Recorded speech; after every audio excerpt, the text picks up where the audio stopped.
Dravan's voice cracks in terror. My lord, we need orders. Grell stares at the falling soldiers, at the endless storm of arrows blotting out the sky. His ambition freezes into raw fear. This isn't possible. Grell's horse skids back as another blast of force shakes the earth. His face twists. Fear, confusion, anger all fighting to surface. When did the monster race of that place become this strong? He shouts, gripping his reins until his knuckles pale. Nam City always reported their monster population is kept in check. They hunt them when any group grows too strong. So why is this happening? That was all a lie? Arrows keep falling. Soldiers scream. Smoke rises. Grell's lips tremble. Our retreat, we need to. He never finishes. Because in that moment, two auras crash down onto the plains like thunder from the heavens. One is heavy, oppressive, crushing the lungs of every human below. A high-level Tier 6. The other is sharper, colder, vast like a mountain ready to collapse. Peak Tier 6. The humans freeze. Randon's eyes bulge. Two Tier 6 monsters? And one is peak level? Even the two city lords pale. Then, two shadows descend from the sky with deafening force. Boom! Dust blasts outward. Soldiers stagger back from the shockwave. And standing in the crater, Ruck the Minotaur general, towering, muscles like iron cables, gripping a massive halberd etched with deep brown runes. Earth mana swirls around him, cracking the ground with every breath. Beside him, Vorden, a colossal tiger beastman clad in full runic armor, his halberd twice the length of a grown man. His presence alone feels like a predator that has already decided its prey will die screaming. Vorden lifts his halberd, pointing its tip at the entire human army. His voice booms like rolling thunder, amplified by mana. Humans, you will not leave this plane alive.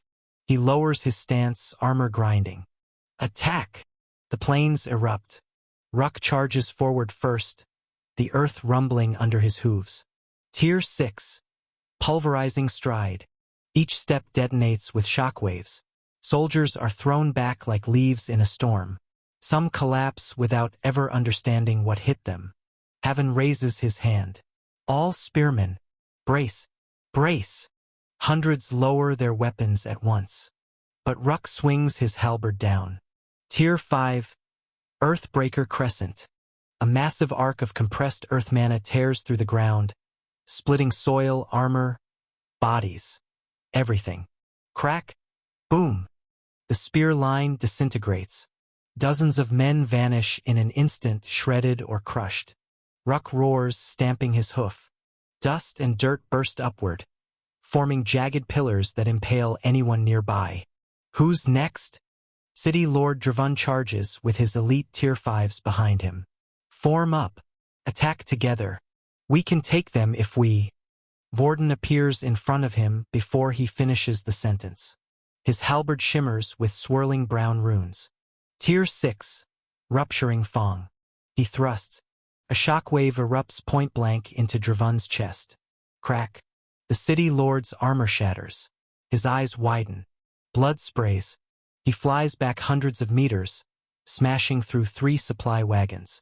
Dead before he hits the ground. The elites freeze in horror. Vorden doesn't.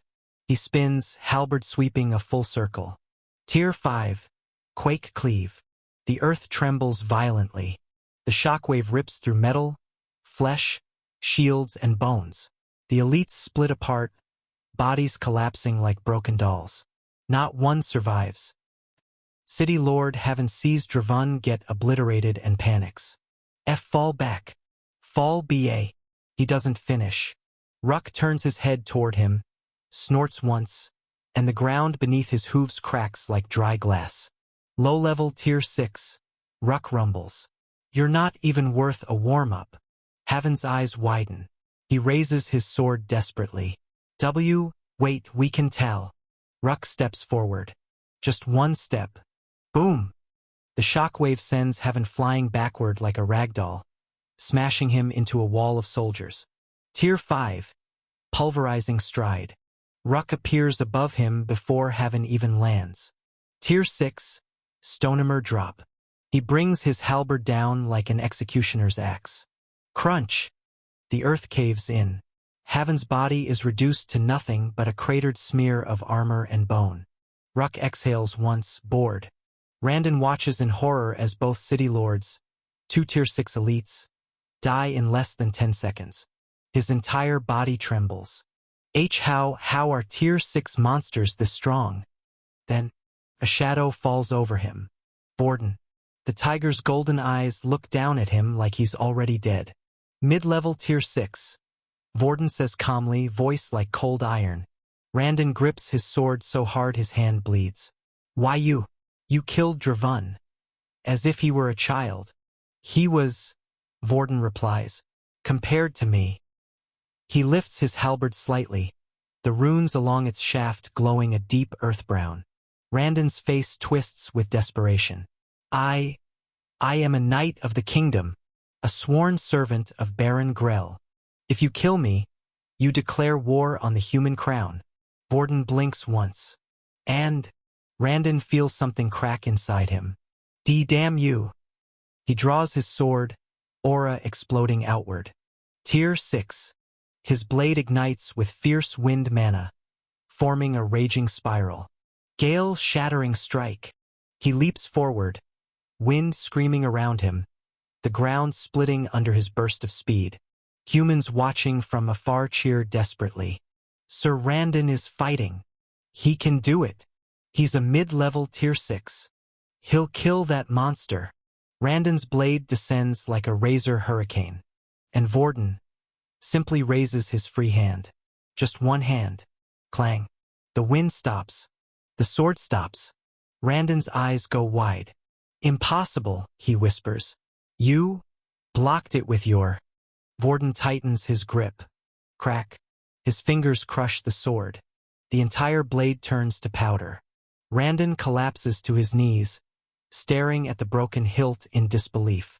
No, this can't be real. Vorden places his halberd against Randon's shoulder like a father scolding a child.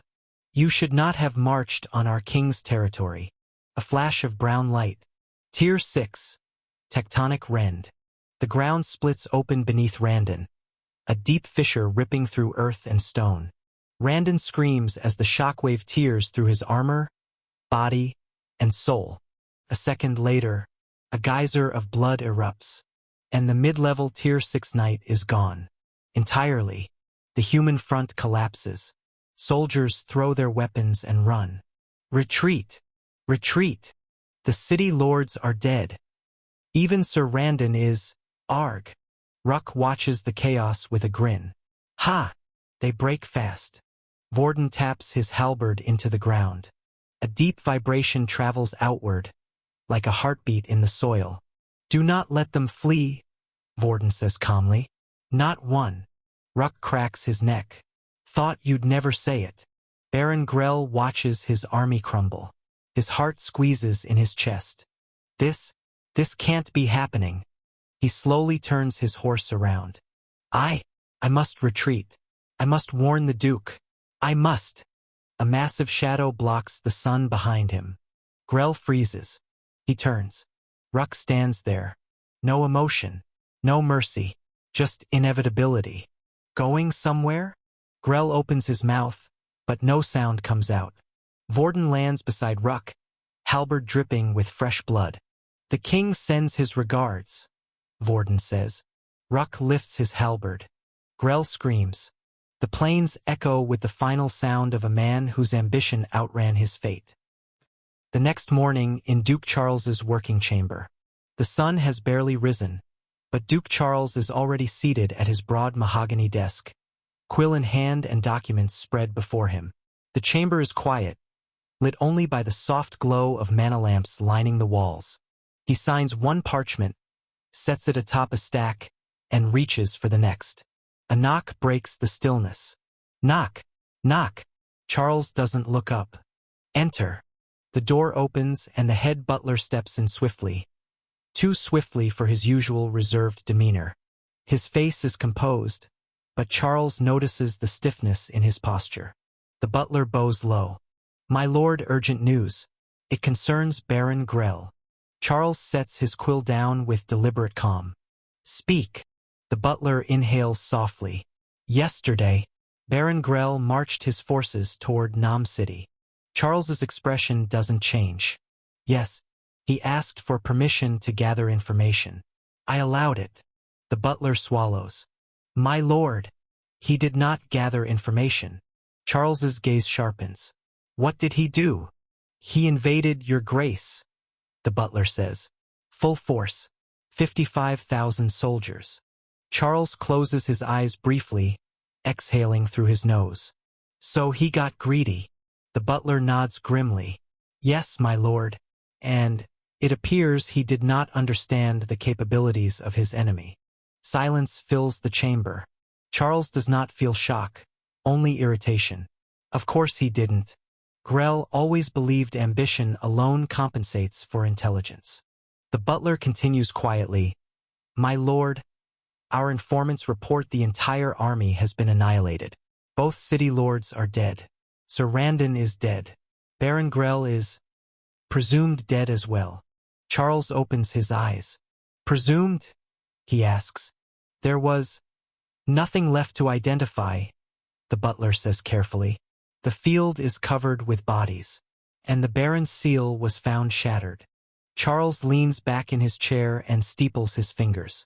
He stands, walking toward the tall window overlooking the inner courtyard. He stares out at the training soldiers below, but his mind is elsewhere. "And Grell's territory?" he asks. The butler lowers his head. "In chaos, my lord.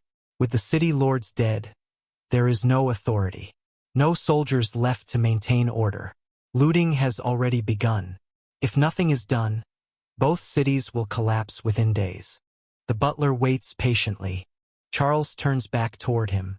"Send General Jared." The butler stiffens. "General Jared?" "At once, my lord." Charles nods. "Tell him to move immediately. Stabilize Grell's 2 cities, re-establish the chain of command, and secure all administrative buildings." "Yes, Duke Charles."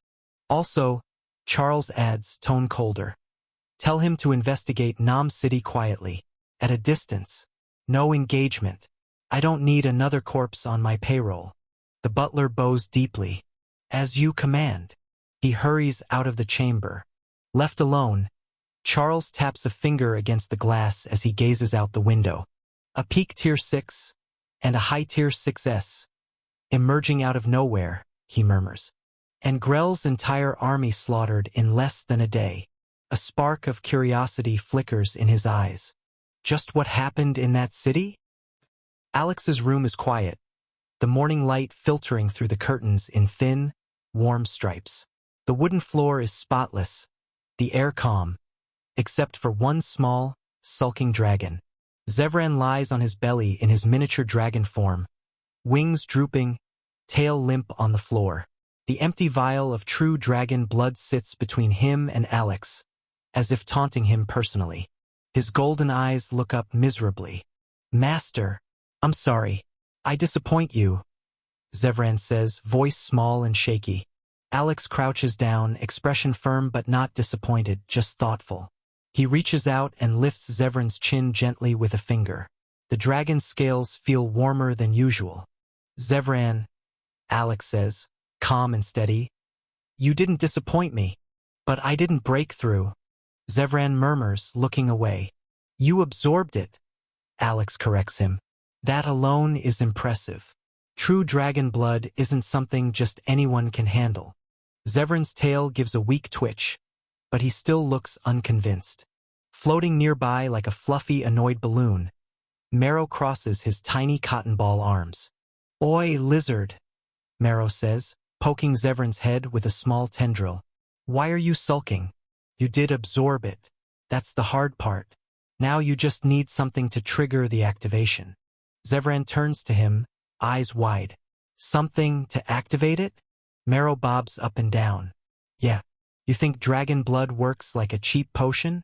You absorbed the blood into your body, but it hasn't fully merged with your own bloodline yet. Zevran's wings perk up slightly. He quickly turns back to Alex. Master, is that true? Alex nods. It is. Your body accepted the blood. Now you need a catalyst. Something to push your bloodline to the next stage. Zevran slowly rises, hope flickering back into his eyes. Then what should I do? Alex stands and dusts off his hands casually, as if the answer is obvious. What about, he says. You join the attack tomorrow? Zevran blinks. The attack? On the Baron's territory? Yes, Alex replies. A real fight might be the push your body needs. Breaking limits often happens only in life and death moments. Though, he glances at him, I doubt you'll find the perfect opponent tomorrow. Zevran straightens his small dragon body, determination settling in his gaze. You're right, he says, voice firmer now. With my strength, unless it's one of the three marshals, no one in this kingdom can fight me. Alex's lips curl into a faint, calculating smile. Then I should use you to conquer this kingdom faster. Marrow whistles softly. Heh. Finally using the lizard properly. Zevran puffs his chest. Master only uses me when necessary. I will not fail him. Alex moves toward his desk, arms crossed loosely as he thinks aloud. You and the 4 city lords together are already enough to overwhelm most armies. He pinches his chin. I need to strike while the upper nobles still underestimate us. Marrow floats closer. What about the big guy? Morgro? Alex shakes his head immediately. No. His existence stays hidden. He glances at both of them. Even if this kingdom has no tier 7s, fear changes strategies. It forces the nobles to unite. Zevran nods solemnly. Understood. Sir Morgro remains our hidden blade. Alex steps forward and places a hand on his head, calm but resolute. Good. Then prepare yourself. Starting tomorrow, we move faster. Zevran bows deeply.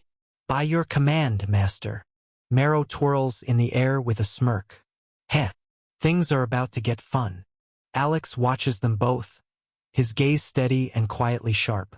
Let the kingdom scramble, he murmurs. We'll be 3 steps ahead. The next morning comes with a low, thunderous rumble, the sound of 100,000 monsters preparing to march. The plains outside Nam City vibrate with movement. Rows upon rows of soldiers, gnolls, lizardfolk, orcs, ogres, arachne, serpents, goblins, and dozens of other monster races stand in formation. Their banners ripple against the wind, colors and crests blending into a tide of power. At the center of this sea of bodies is something new. A raised platform, carved from reinforced beast bone and polished metal, carried on the shoulders of 8 enormous minotaur elites. And on that platform, reluctantly sitting on a throne-like seat, Alex. He pinches the bridge of his nose. I still think this is excessive. Ruck stands proudly at the front left corner of the platform, chest puffed out. Your Majesty, this is tradition. A king must be seen. Varesh inclines his head. It inspires the troops. Symbolism matters. Erelna giggles behind her hand. Besides, it suits you more than you admit. You look very regal, my lord. Vorden said. It is good. The army must see the one they follow. Alex leans back into the seat, expression flat. He thought, I feel like some ancient emperor being carried around. Alex glances at the horizon where their full army stretches like a dark wave. 100,000 already, huh? Ruck thumps his fist against his chest. More will join when they hear your Majesty moves. Monsters recognize strength.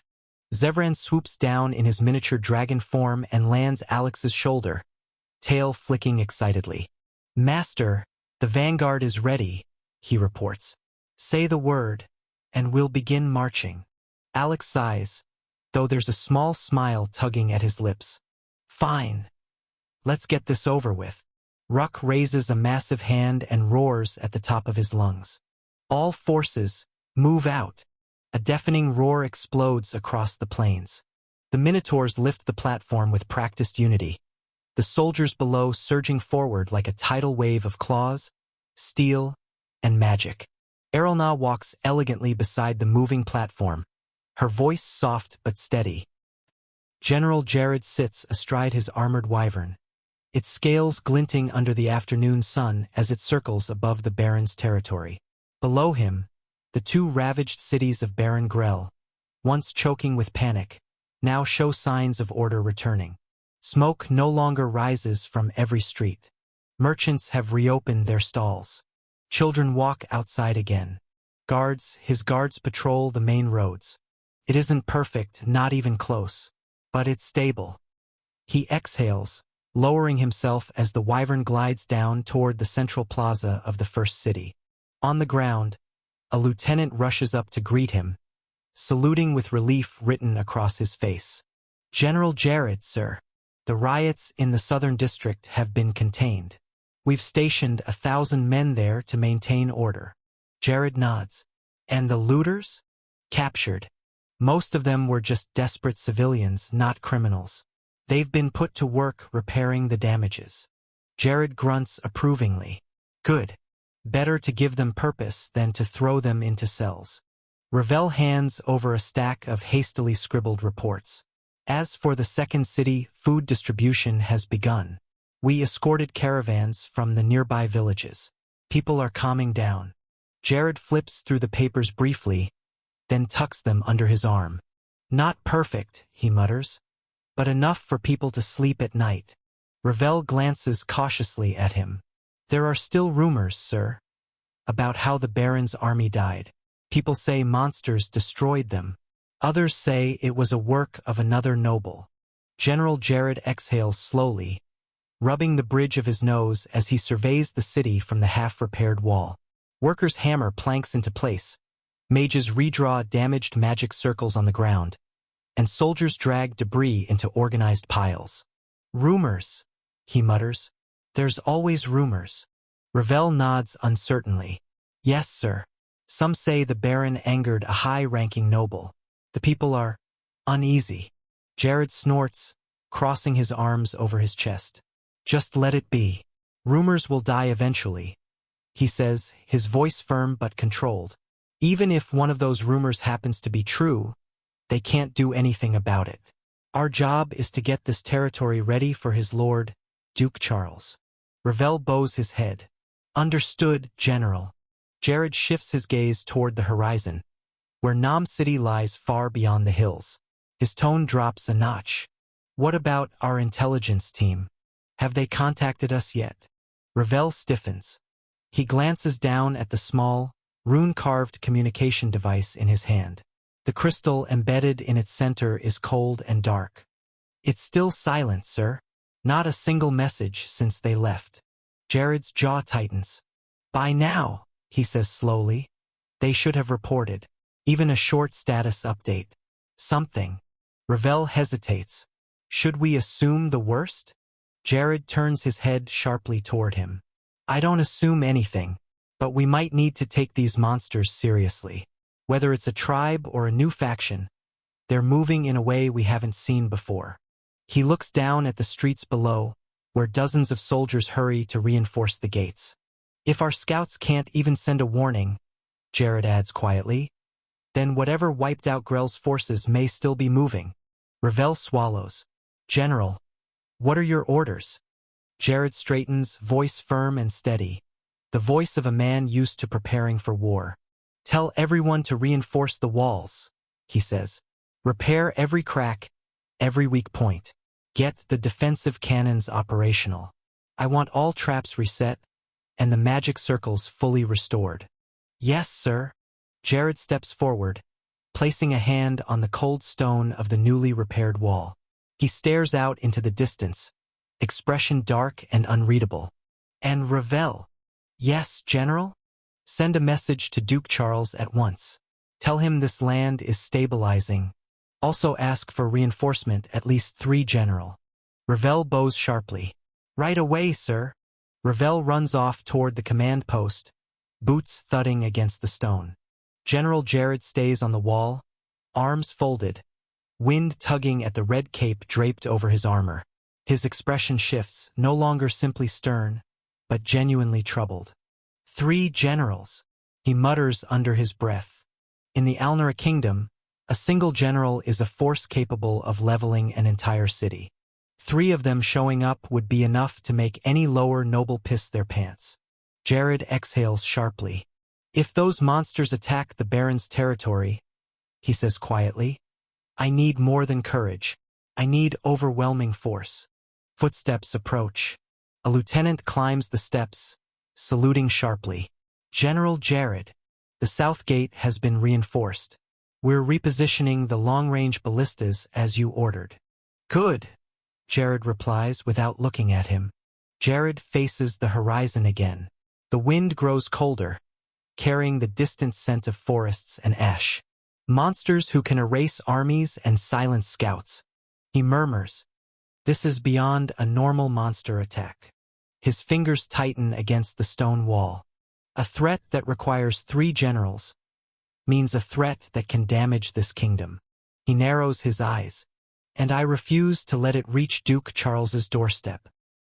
Duke Charles sits behind his heavy oak desk, pen tapping lightly against a stack of documents as he works through another endless list of reports. The grand chamber is silent except for the quiet scratch of ink and the occasional flutter of paper. Then, knock, knock. Charles stops writing immediately. Enter, he says.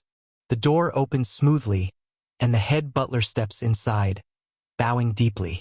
My lord, the butler begins. I have received a message from General Jared. He is requesting reinforcement of 3 generals. Charles's hand freezes mid-air. He slowly lifts his gaze. 3. Yes, my lord. Charles leans back in his chair, eyebrows drawing into a tight line. Why? Is the situation in the Baron's territory so severe? The butler shakes his head. No, my lord. According to General Jared, the territory is stabilizing. Food and order have been restored. Charles's expression hardens. Then what is the reason? The butler folds his hands in front of him. General Jared believes that monsters are preparing to attack the Baron's territory, and he stated he cannot defend against them alone. Charles goes silent. He taps his finger once, twice against the arm of his chair. Monsters again. Are they truly that much of a threat? Enough to push Jared to ask for 3 generals? For a man like Jared Peak Tier 6, battle-tempered, unshakable, to request that much support, either he is being overly cautious, or something genuinely dangerous is near. After a long moment, Charles exhales. So even the monsters are becoming a problem now, he mutters. The butler remains still. Finally, Charles straightens, resolve settling over him. Very well. Send 3 generals. The butler bows. 3 generals, my lord. Understood. Charles raises a hand. Make sure they are high-level Tier 6. I want competent men reinforcing Jared. Yes, Duke Charles.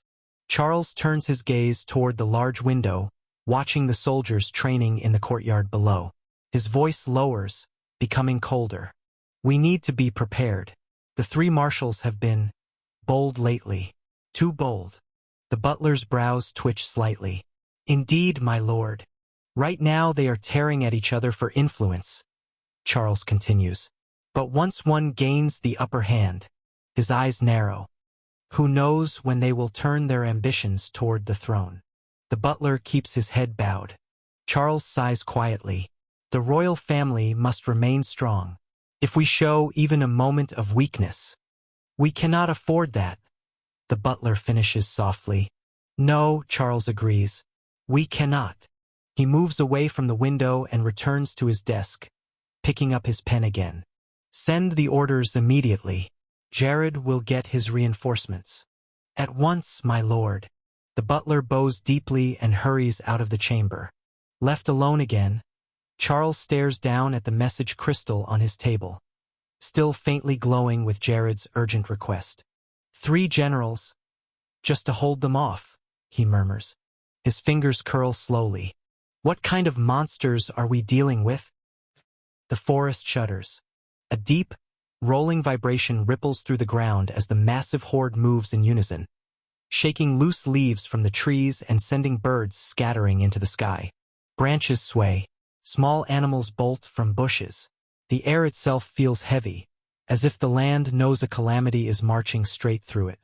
Alex's forces cut through the forest like a living river of steel, claws, and monstrous muscle.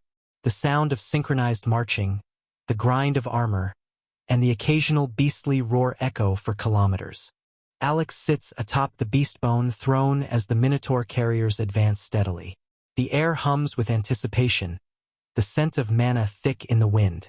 They are now halfway to the Baron's devastated territory when a sudden ripple of mana streaks through the sky. CHFF. A blur drops from the treetops and lands gracefully beside the platform. Erelna straightens, her chitinous arms spread elegantly, her lower arachnid limbs barely making a sound as she bows her head. "My lord," she says, her voice smooth and cold. "I have returned," Alex said. "You took your time." Erelna smiles faintly. "I had to collect something." She raises all four arms. Dangling from each hand, by the back of their armor, like misbehaving puppies, are four humans. Their faces are pale, their limbs bound in thick, silk-like threads from Erelna's abdomen. They look utterly terrified. One man tries to speak. Wait. We're just... Erelna flicks a finger.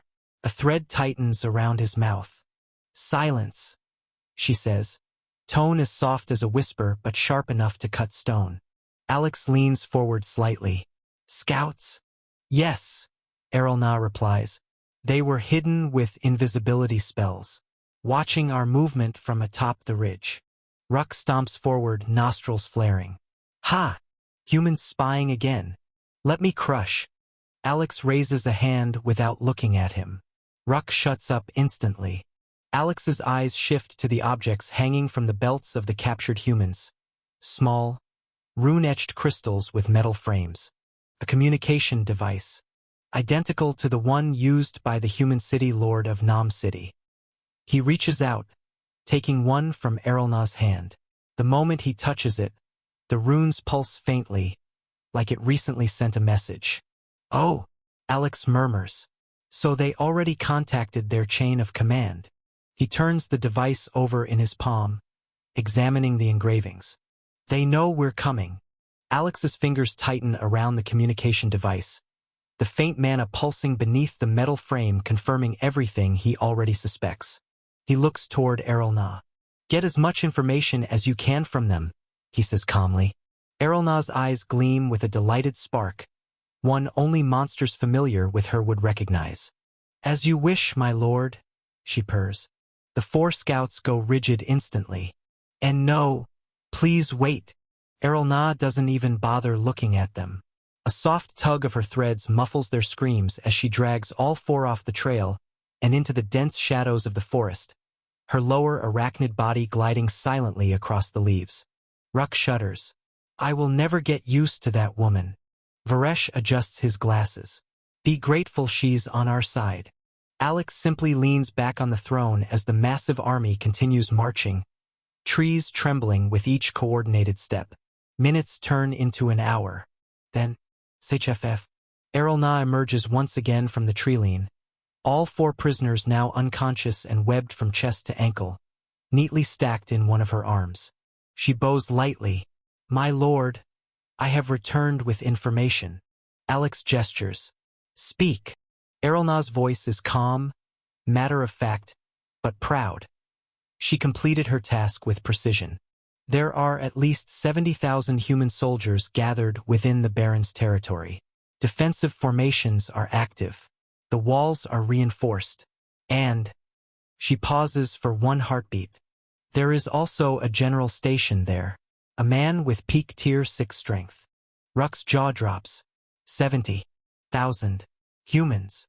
Varesh frowns. A general too, so they're taking us seriously. He closes his hand around the communication device, thinking. 70,000 trained soldiers. A peak tier 6 general. Alex looks over the sea of monsters marching behind him. Brutal, loyal, unyielding, but lacking the polish, the resources, the centuries of systematic discipline the human armies possess. He exhales through his nose. I have to admit, Alex says quietly, even with 100,000 monsters, we're not equal to their soldiers in raw coordination and equipment. The leaders around him fall silent. He continues, these monsters grew without proper training, without resources, without technique, while the kingdom's armies have been fed, armed, coordinated, and molded for generations. The four city lords march in silence for a moment, each of them listening to Alex's words. Even Vorden, the most advanced among all monster cities, the one whose troops are the closest thing to a trained army, lets out a low, reluctant sigh. I can't deny it, Vorden rumbles. My forces may be disciplined, but compared to human soldiers, our equipment is lacking. Ruck snorts. Humph. Equipment or not, we still crush them. Alex nods. That's exactly why I told all of you we are going to win, but we must not underestimate them. The army continues to march. The ground trembles beneath numerous monstrous feet, claws, hooves, and tendrils. Hours pass. The trees eventually thin out, giving way to an open plain. And there it is, Pleasant City, the lone stronghold the humans chose to defend. Its stone walls rise tall and stern, mana circles glowing faintly along its battlements. Human flags ripple under the chilling wind. Even from this distance, they can see soldiers standing shoulder to shoulder on the walls, ballistas mounted, cannons primed. The air tastes of mana and steel. Ruck cracks his knuckles. Heh! Finally! Alex raises his hand and the entire monster army halts instantly, like they are one single organism. He turns to the four city lords. Vorden, Ruck, Erlna, Varesh. All four bow. Yes, my lord. They say in unison. Set up camp outside the city, Alex orders. Your troops have marched for hours. They need rest, food, and focused mana. Ruck grins. So we attack tomorrow, my lord? Yes, Alex replies calmly. The wind blows, carrying tension with it. Let the humans stew in fear for one more night, Alex says, eyes locked on the distant walls. They already know we're coming. Let them watch us build camp. Let them feel the pressure. Vorden nods. As you command. I'll coordinate the defensive perimeter. Behind him, the vast monster army begins to spread out, forming rows of tents, barricades, fire pits, and patrol routes with surprising efficiency. Monsters moving not as wild beasts, but as a unified force molded by Alex's will. The sun dips low. Pleasant City's soldiers stand on the walls, staring wide-eyed at the monstrous tide forming camp right in front of them. Some gulp, but most of them relax, treating these monsters like nothing more than country bumpkins. Jared stands atop Pleasant City's tallest watchtower, arms folded behind his back, cape fluttering in the rising night wind. His enhanced Tier 6 vision pierces the dusk easily. Across the plains, beyond the torchlit fields, he sees them. An ocean of monsters. Rows upon rows building camp organized, steady, disciplined in a way he's never seen from any monster faction before. Jared narrows his eyes. They even decided to camp outside. He mutters, brazen. His gaze sharpens, focusing past the rank-and-file beasts. There, giving orders with cold precision. In his eyes, four powerful auras blaze like bonfires in the dark. 3 high-level Tier 6 monsters, and 1 peak Tier 6. Jared exhales through his nose, expression grim. So it really was the right call to ask the Duke for 3 generals. But then, his enhanced sight slides further back, to the throne-like platform. A young-looking monster, that he can't tell what the race, sits there calmly, one leg crossed over the other, unmoving, watching, staring directly at him. Jared freezes. What? The monster's scarlet, expressionless eyes meet his. No hostility, no killing intent, just a silent, heavy pressure, an authority that rolls over him like a tidal wave. Jared feels a cold shiver crawl down his spine. His heart jumps once, like it wants to escape his chest. He inhales sharply. This feeling, this isn't fear of death. This is instinct bending the knee. He has only felt this, 3 times in his life. When he stood before the marshals of the kingdom, those walking calamities who could turn cities to dust, Jared forces himself to look away, grinding his teeth. Ridiculous, he mutters, trying to steady the tremor in his fingers. There's no way a monster like that could be born without the kingdom knowing. 5 Tier 6 monsters alone are already absurd, especially when Nam City's reports said nothing. Below Jared, on Pleasant City's walls, the soldiers murmur among themselves. 2 young infantrymen stand guard beside a ballista, both watching the monstrous camp spreading across the plains. One soldier squints. Why are we waiting for them to attack? We should hit them first. He gestures with his spear. Just look at their equipment. Half of those things don't even have proper armor. The other soldier sighs, gripping the battlement. It's the general's orders. And the first soldier scoffs. We've got 70,000 men. They're monsters. We should rush them before they settle. The second soldier turns his head sharply. Do you want to challenge the general's command? The first soldier opens his mouth, then closes it. Everyone knows what defying a general means. He mutters instead, I'm just saying, they look weak, ragged. If we charged right now, don't underestimate them, the second soldier snaps. Those ragged monsters killed the Baron's entire army. Don't forget that. A third soldier overhears and joins in, wiping sweat from his brow. Honestly, I kinda agree with him. Standing here waiting feels wrong. Another soldier nods. Yeah, we've never let monsters get this close before. The second soldier glares. Enough. If the general says we hold the walls, then we hold the walls. Silence falls for a moment, but the unease lingers. Most of the soldiers feel the same thing. An itch in their chest, a tightness in their gut. They've seen monsters before. They've fought them, chased them, hunted them. But this mass of creatures moving with discipline, setting up tents, digging trenches, forming patrol lines, it's wrong. Monsters aren't supposed to act like this. The first soldier leans in, lowering his voice. Hey, hear me out. You think the monsters from the Vora continent have something to do with this? The other 2 stare at him like he just said the sky is green. The second soldier frowns. Are you stupid? Why would monsters from the Vora continent bother with a tiny kingdom like ours? The third soldier shakes his head slowly, lips curling. Seriously, those things don't care about us. The fourth soldier raised his hands defensively. Look, most of the forces in Vora are clans, monster clans. Beasts of the same species grouping together. And the strongest of those clans can rival even the top powers of our own continent. There's a reason Vora is considered one of the main continents. The second soldier clicks his tongue but doesn't interrupt. Dawn breaks cold and pale over the plains. Mist clings to the ground. The last of the campfires die down. Thousands of monsters rise in silent rows, the entire army forming up with unnatural discipline. No shouting, no chaos, only steady breath and the rustle of armor. Alex steps onto the raised platform. The wood creaks under his boots as he looks up at Pleasant City. The shield barrier is already active, an enormous dome of faint blue mana stretching over the entire city. Runes crawl across its surface like slow-moving fireflies. He lifts his hand, beckoning. A tiny dragon, more like a plush toy than a threat, hops onto the railing beside him. Zevran flaps his small wings, tail swishing eagerly. Alex rests a hand on the little dragon's head.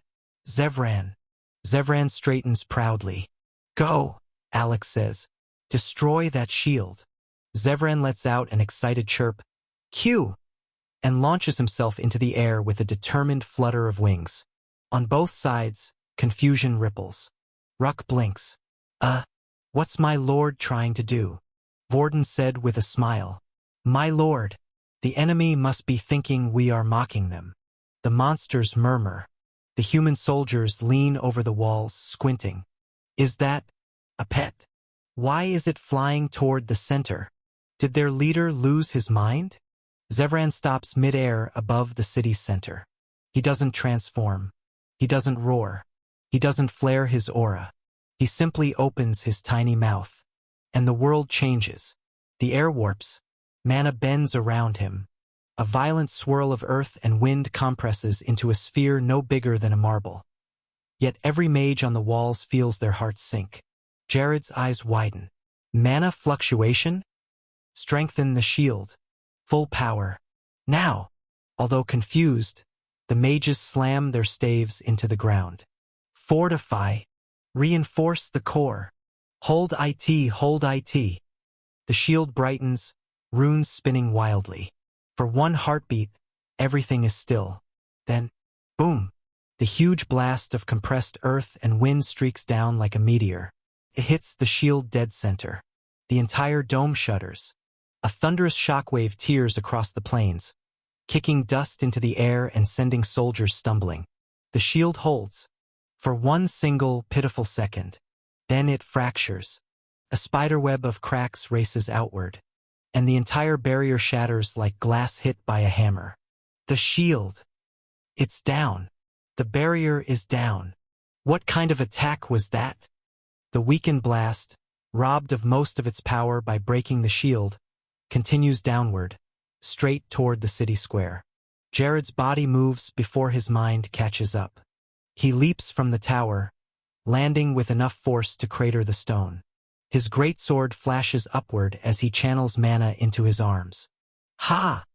Steel meets the incoming attack. What remains of the compressed blast still hits like a falling mountain. Jared's boots scrape across the ground, tearing 2 long trenches behind him as he's pushed back. But he doesn't break.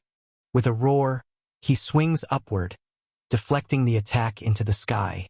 The remnants explode harmlessly in the clouds. The square behind him is trembling. Dust settles. Soldiers stare at him with wide eyes. Jared's hand shakes for a moment before he tightens his grip on the sword. That wasn't its full power, he mutters. He looks up, eyes scanning the sky.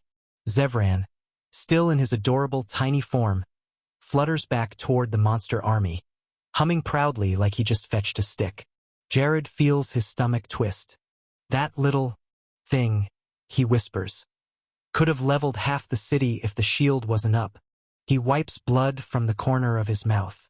A deep, rolling note, ancient, primal, the kind of sound that makes even the ground flinch. On the monster side, Ruck, Errolna, Varesh, and Vorden step forward as one. Alex simply lifts a hand. Begin. Ruck grins savagely. With pleasure. Errolna's mandibles click once. All units advance. Varesh exhales slowly, calm as a still lake. Kill cleanly. Vorden rolls his shoulders, stone-like muscles hardening. Crush them. The 4 city lords slam their fists or weapons into the air and bellow their command. Monster army. Attack. A tidal wave of roars explodes across the plains. Thousands of monsters surge forward at once, the combined thunder of claws, hooves, and wings shaking the soil. The front ranks sprint like unleashed beasts, while Tier 5 monsters burst upward into the sky, blotting out the sun. From Pleasant City, the answer comes instantly. All soldiers, advance. Archers, fire at will. Mages, prepare spells. Cavalry, form ranks. A smaller horn sounds from the northern gate. 3 figures leap out like shadows. The human generals have arrived. All 3 high-level Tier 6, each wearing heavy enchanted armor, each radiating enough killing intent to make the air crack. The first, a heavily armored woman wielding a tower shield and battle axe, points forward. Don't let them reach the walls. Meet them head-on. The second, a slim man with 2 long spears, twirls them, creating spirals of wind. Air troops, follow my lead. The third, a burly mage warrior covered in glowing runes, slams his staff down. Mana frontline with me. But Jared doesn't stay with them. His gaze locks on one monster, Vorden, the hulking beastman. Jared kicks off the ground. Jared launches himself from the city square like a fired arrow, air cracking behind him. His greatsword trails a fire element as he soars over the battlefield. Below him, the world erupts. Two armies crash into each other like colliding storms. Monsters roar, humans shout, spells ignite the sky. Everything blends into a violent orchestra. Ruck is the first to reach the human lines. The Minotaur Lord smashes straight through a row of shield-bearers as if they're made of straw. Out of my way! His huge halberd swings sideways, taking 5 more soldiers off their feet. Steel, bone, and dirt explode around him. Errolna descends from above, for shimmering blade-like hands slicing downward. Spear unit, spread out! A human commander shouts. Too late. Jared rockets into the air, earth mana swirling around his boots like compressed dust storms. The clouds above shudder as he breaks through the lower atmosphere. Behind him, the 3 human generals follow, water, wind, and fire rising in streaks of blue, white, and red. Across the sky, 4 monstrous figures rise to meet them. Ruck, Errolna, Varesh, Vorden. For Tier 6 auras ignite at once, like 4 suns flaring to life. For a heartbeat, the entire battlefield falls into a quiet, tense vacuum. Then, boom! Air detonates as they collide mid-sky. The Fire General, a broad man in heavy crimson armor, hurls a blazing orb the size of a wagon. Tier 5, Flame Core. The orb streaks toward Ruck like a falling comet. Ruck raises his halberd, grin stretching wide. Finally, a human who doesn't squeal. He stomps in midair, his hooves cracking invisible platforms of condensed mana. Tier 6 skill, Tremor Pulse. He swings downward. A shockwave of hardened earth energy erupts from the halberd, a jagged wave of brown-gold force. Fire and earth collide. Boom! Flames scatter. Ruck barrels straight through them, wreathed in heat but completely unbothered. The Fire General's eyes widen. What? Ruck grabs the man's arm with one hand. Too slow. He slams his forehead into the human's skull. Karike. Ruck twirls his halberd eagerly. Come again. The Fire General wipes blood from his brow, pupils shrinking. Minotaur bastard. Fine. Flames concentrate at his back. Tier 6 skill, Inferno Jet. He shoots forward, both fists burning like miniature suns. Ruck's grin only widens, and their clash rattles the heavens. The Water General, a silver-haired woman with a long blue spear, twirls it, forming a cyclone of shimmering water blades. You monster, she says calmly. You fight in the sky? So be it. Errolna's mandibles click. You wield water. Let's see if it washes away poison. Her 4 arm blades gleam violet green. Tier 6 skill, Venom Bloom Rain. She slashes the air. Hundreds of tiny glowing orbs scatter outward, each one filled with compressed poison mana. The air hisses as they dissolve into a mist. The Water General reacts instantly. Tier 6 skill, Hydra Slash. Full sweep. Her spear cuts arcs of razor water, detonating the venom clouds one after another, each explosion sending purple sparks across the sky. Errolna darts forward with inhuman precision. 4 blades thrust from 4 angles. Left rib, right shoulder, throat, heart. The human parries 2, dodges 1, and blocks the last with her gauntlet. Even so, a thin cut appears on her cheek. She touches it. Her fingers tremble. That burns. Errolna tilts her head. Good. It means your body works. The human general thrusts her palm forward. Tier 5 skill, Water Cage.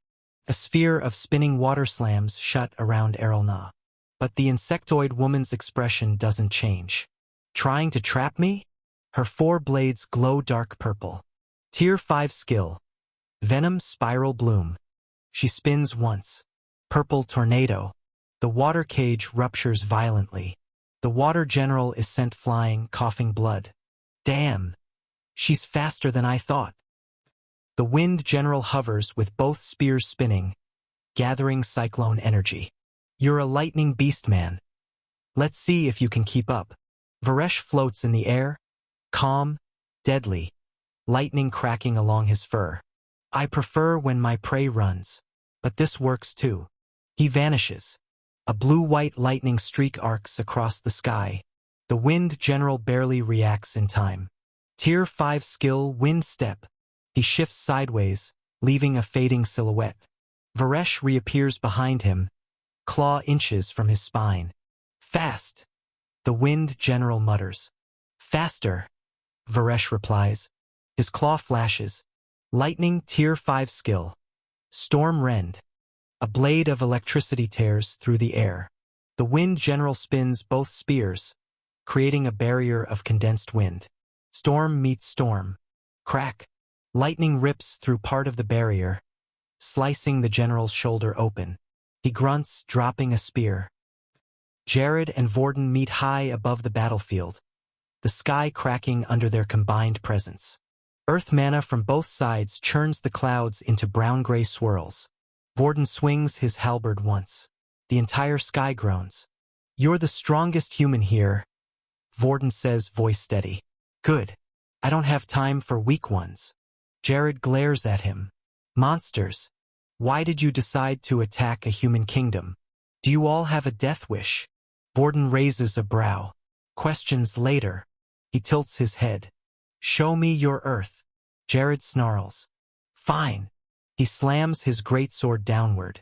Tier 6 skill Mountain Breaker. A massive chunk of condensed earth mana, shaped like a falling cliff, crashes toward Vorden.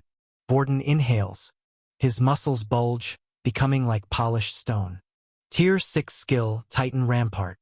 He swings his halberd upward, creating a towering wall of rock-like force. Mountain and Titan collide. Boom! Wind explodes outward, ripping clouds apart. Jared rushes in, sword heavy with mana. Vorden meets him. Halberd and greatsword ring with deafening force. Both push. Both roar. Then, Vorden suddenly stops smiling. He steps in. Jared's eyes widen. Too late. Vorden's knee slams into Jared's stomach like a battering ram. Blood sprays from Jared's mouth as he's launched backward. But he stabilizes immediately, wiping his mouth. Jared cracks his neck. Again. Below them, soldiers stop fighting for a moment, just to stare. Because the sky is no longer sky. It is a storm of lightning tearing through clouds. Poison mist swirling like violet storms. Earth pillars erupting from nowhere. Fireballs exploding like dying suns. Wind blades carving through clouds.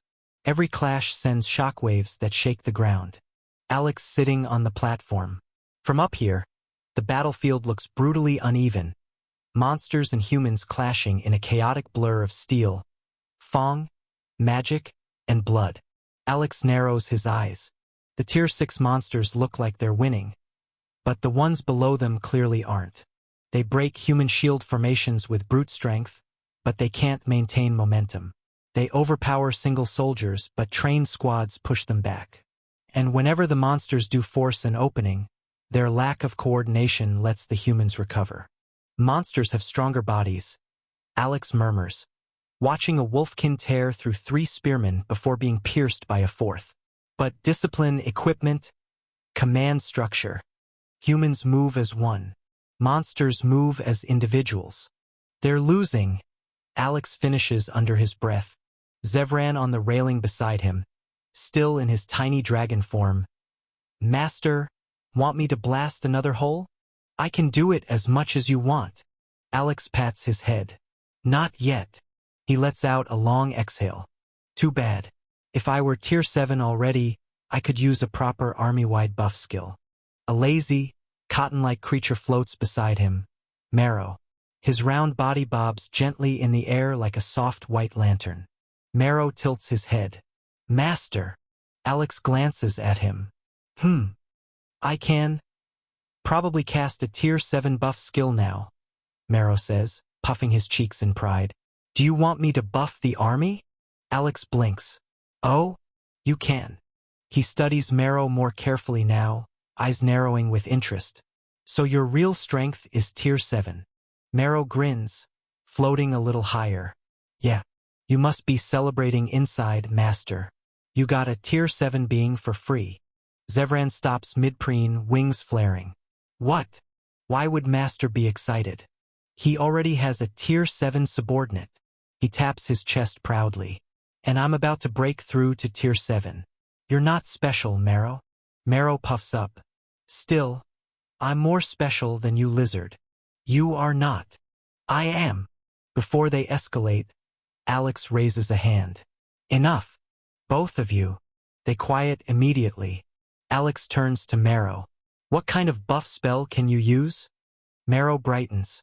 Although I'm an illusion spirit, my old master taught me a few Tier 7 spells. One of them is, well, perfect for this. He pats his chest. A full army strengthening buff. Alex nods once. Use it. Marrow's smile turns serene. Yes, master. The wind stills. All sound seems to drain from the field.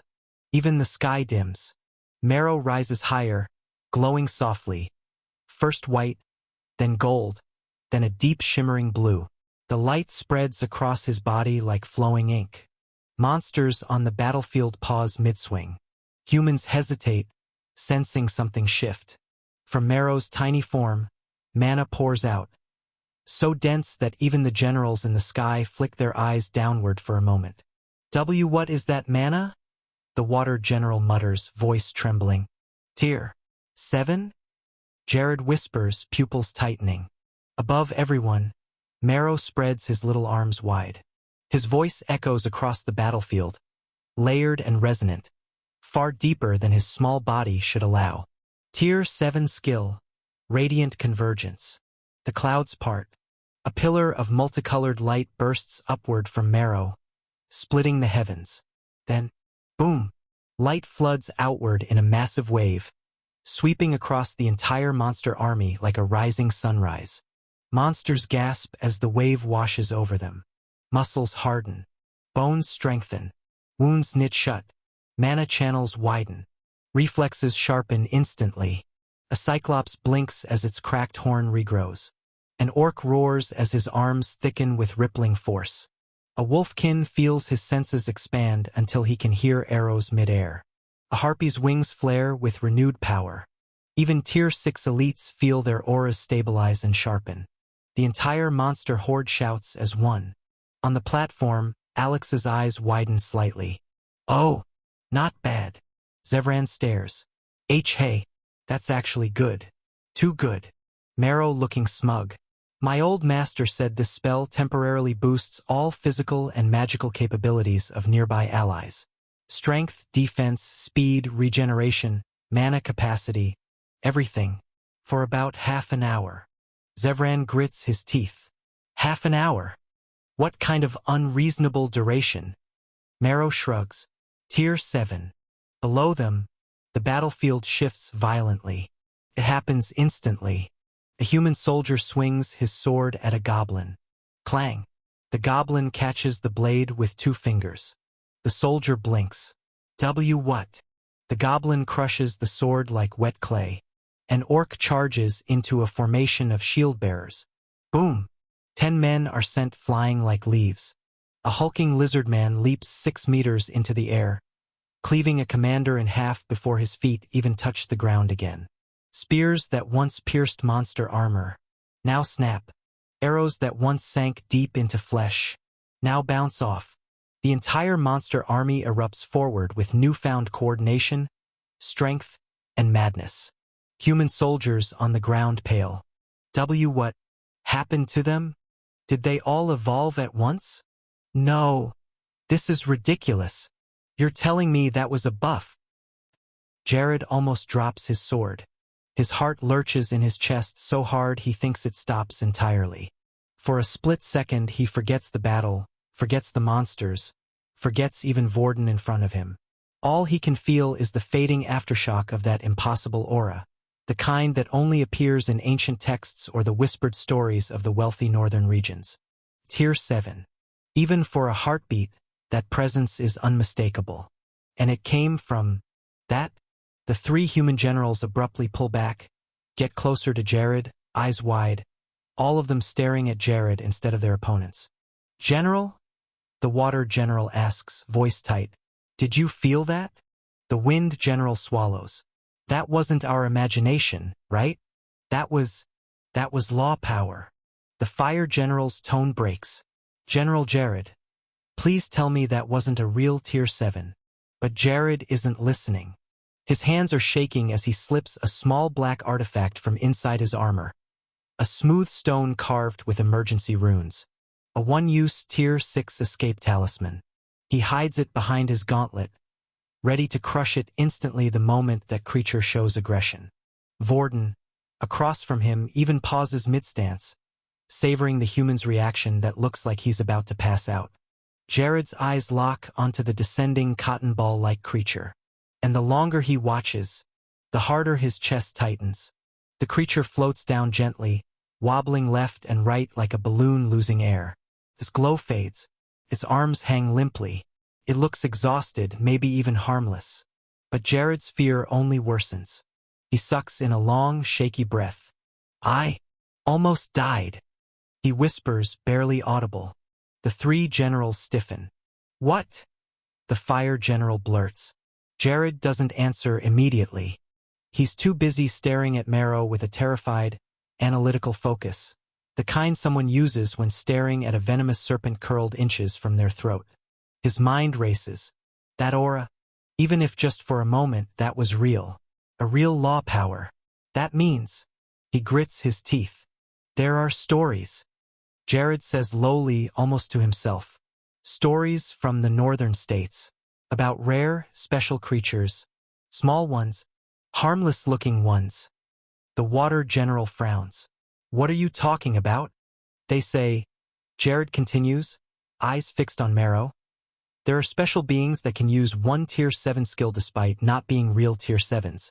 A single skill every few days. Or every week. The wind general chokes. You mean those rumors from the rich region? I thought those were fantasies. So did I, Jared mutters. He watches Marrow finally settle on the platform beside Alex, panting lightly, looking as if the wind itself could push him over. Jared's skin crawls. If that's one of them, then the monsters have something far beyond our kingdom's capability. The water general forces out. General, what do we do? Should we fall back? Jared finally exhales, long, controlled, but trembling beneath the surface. No. Calm yourselves.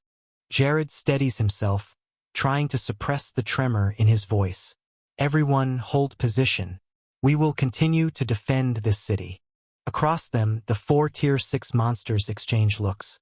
Ruck snorts first, his nostrils flaring steam. Look at M. Shaking like newborn calves. Erelna's mandibles click in amusement. Humans frighten so easily.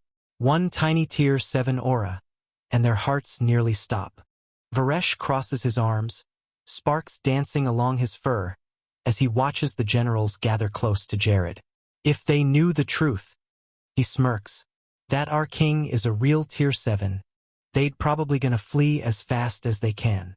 Vorden grunts softly, amused but composed. And that he has another Tier 7 under him, he adds. If we tell them that, they'll die of shock before the battle even ends. Vorden is the first to move. He tilts his halberd forward, eyes narrowing, voice rumbling across the sky. Human, he says bluntly.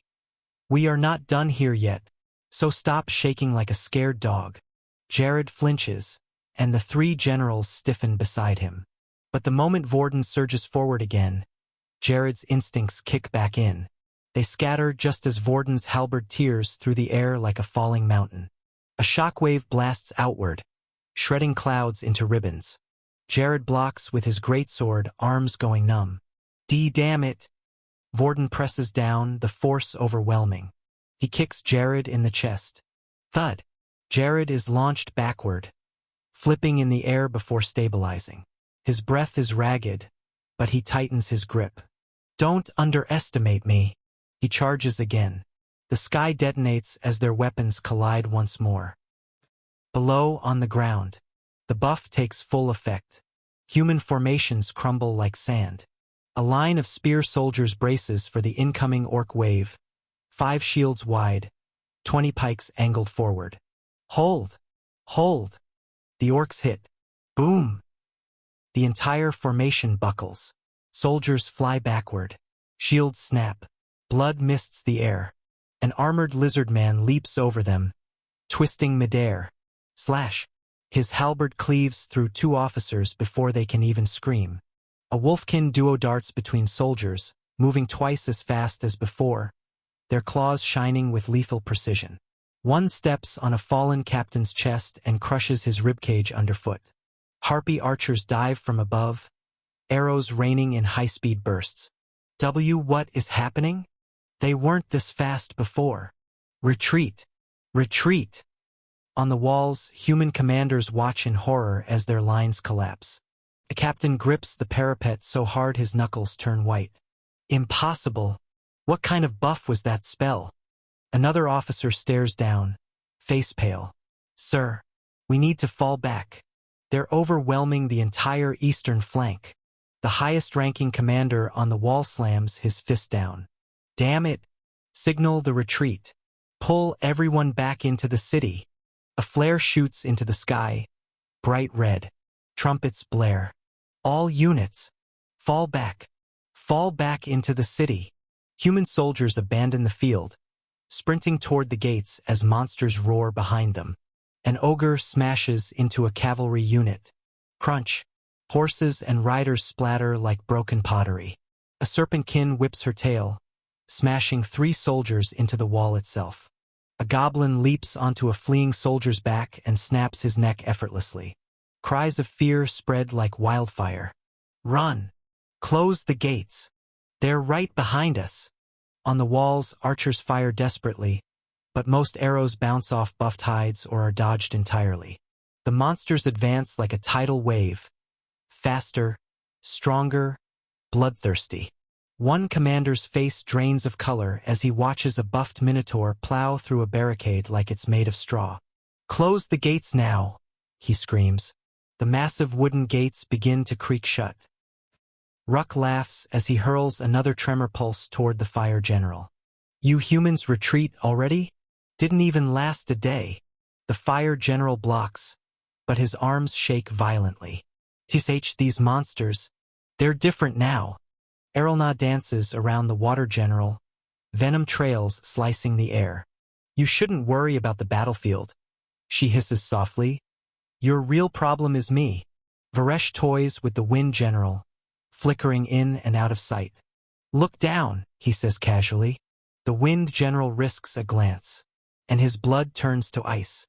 The human army is collapsing, retreating, breaking apart.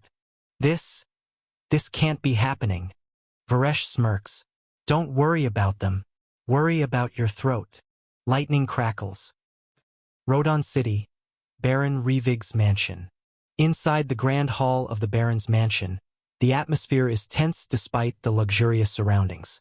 Stained glass windows cast shifting colors across the polished floors. Baron Revig lounges in his seat at the head of the table, swirling wine in his cup with a satisfied smirk. Across from him sits the city lord of Rodon City, stiff-backed and sweating slightly. At the far end sits Commander Du, still trembling when he remembers the fall of Nam City. Revig raises his cup. Commander Du, you've made the right decision coming to me. Truly. Commander Du lowers his head in a forced bow. My lord, I owe you my life. Had I stayed in that damned city, I would already be a rotting corpse right now.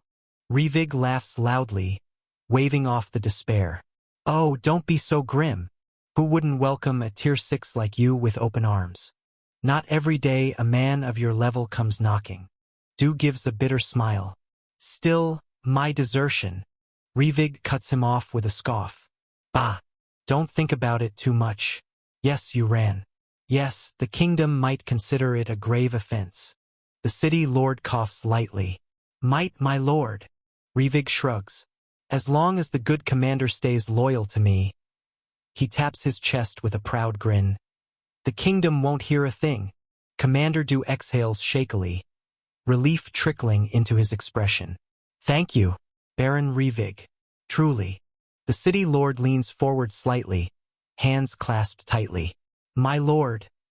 Any news about the battle? Revig clicks his tongue. I'm waiting too.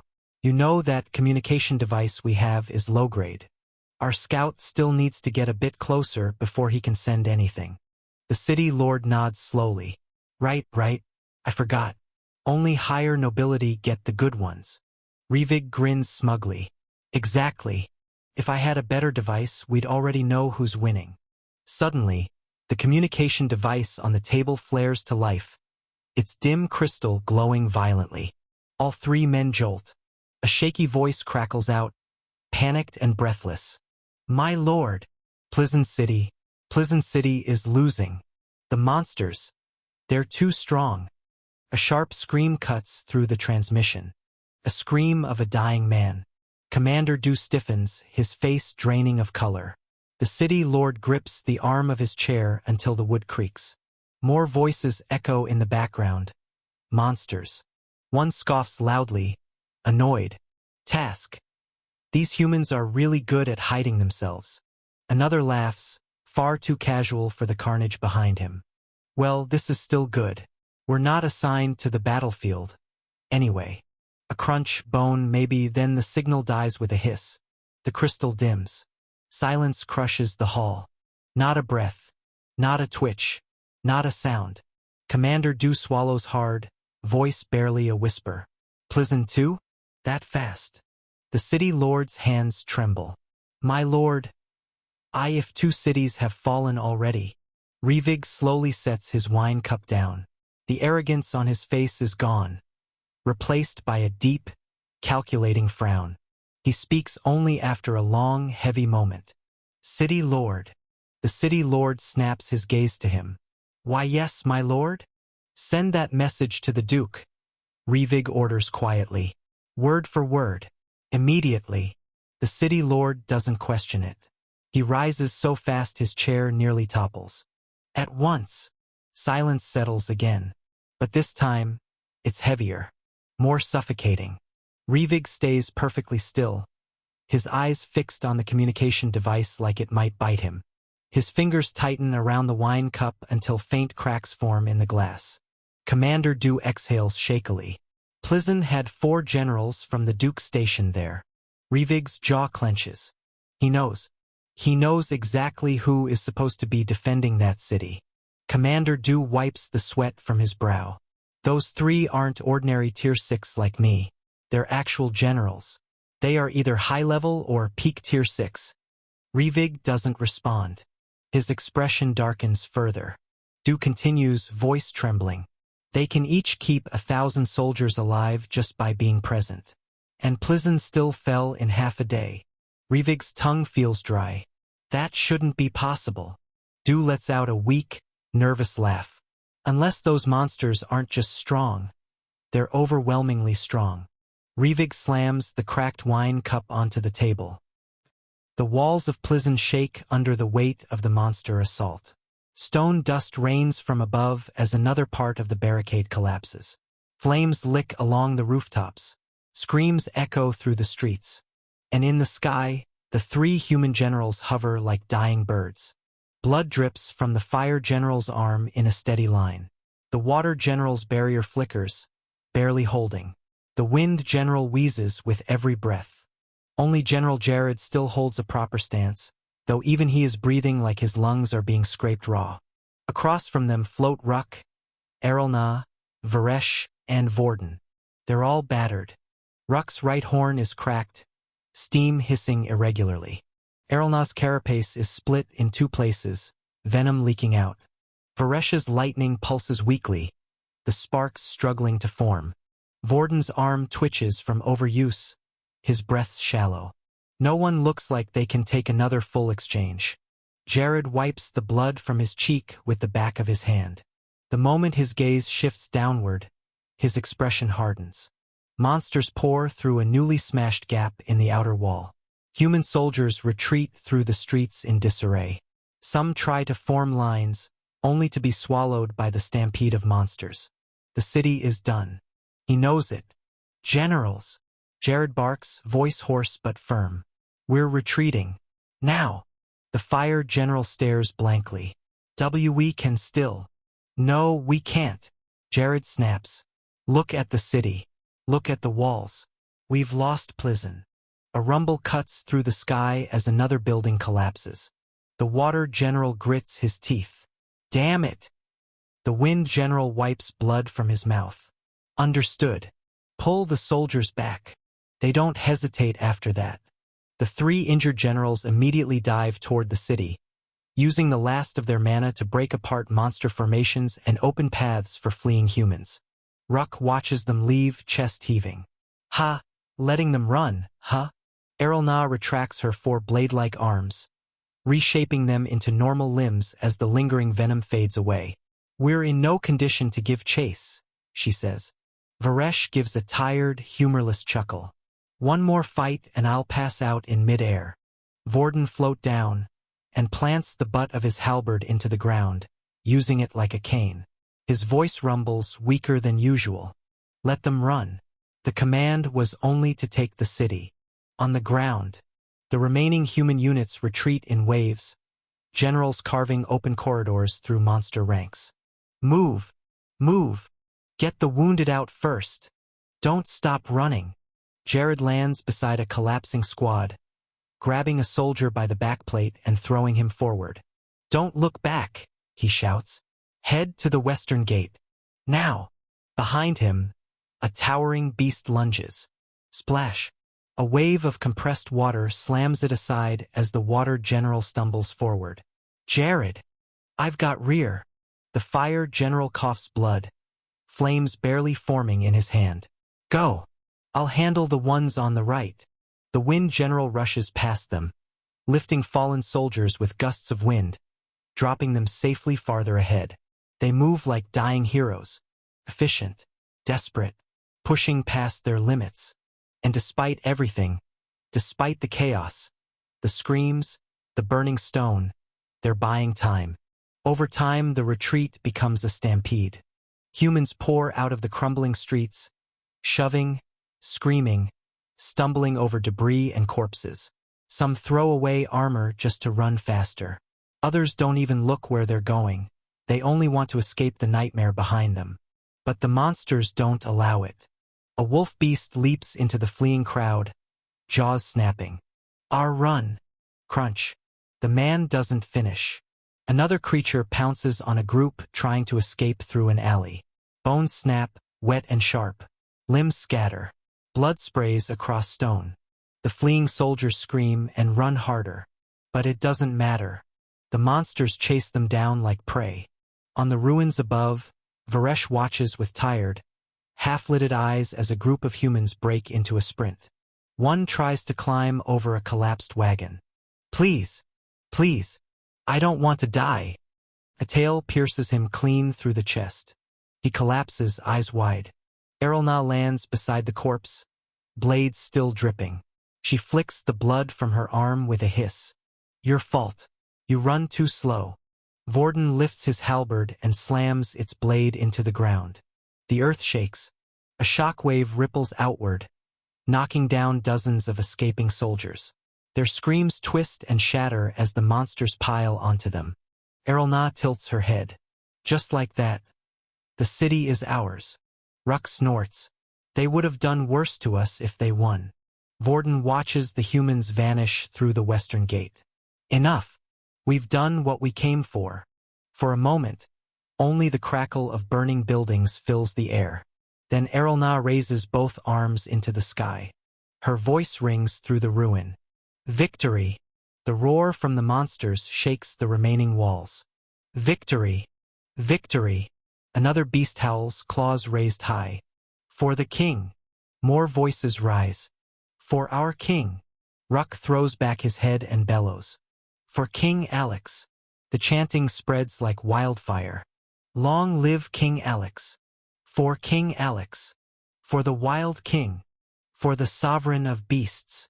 Every monster, from the smallest goblin to the largest brute, roars his name into the smoke-filled sky. A victory proclamation.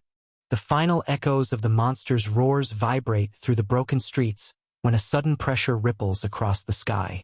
Every beast freezes. Every monster bows instinctively. A shadow descends from above.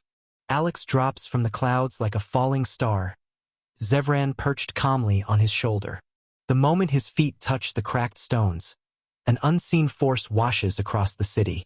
Every monster, Ruck, Vorden, Varesh, Erelna, and the thousands below, drop to one knee with a thunderous boom. King Alex, your majesty, my lord. The streets shake from the sheer force of their loyalty. Alex looks over them with quiet pride. His aura retracts just enough for them to breathe. Get up, he says. You all did great. A wave of warmth rolls through the monsters. Even the injured straighten with renewed vigor. Alex's gaze settles on Erelna. Erelna. She snaps upright instantly. Yes, my lord. Go to Nam City. Bring back builders. I want Plizen rebuilt immediately. Erelna's grin widens, venom glinting on her fangs. As you wish, my lord. She darts away in a blur of silk and shadow. Alex turns toward the remaining 3 commanders. Ruck, Varesh, Vorden. All 3 bow deeply.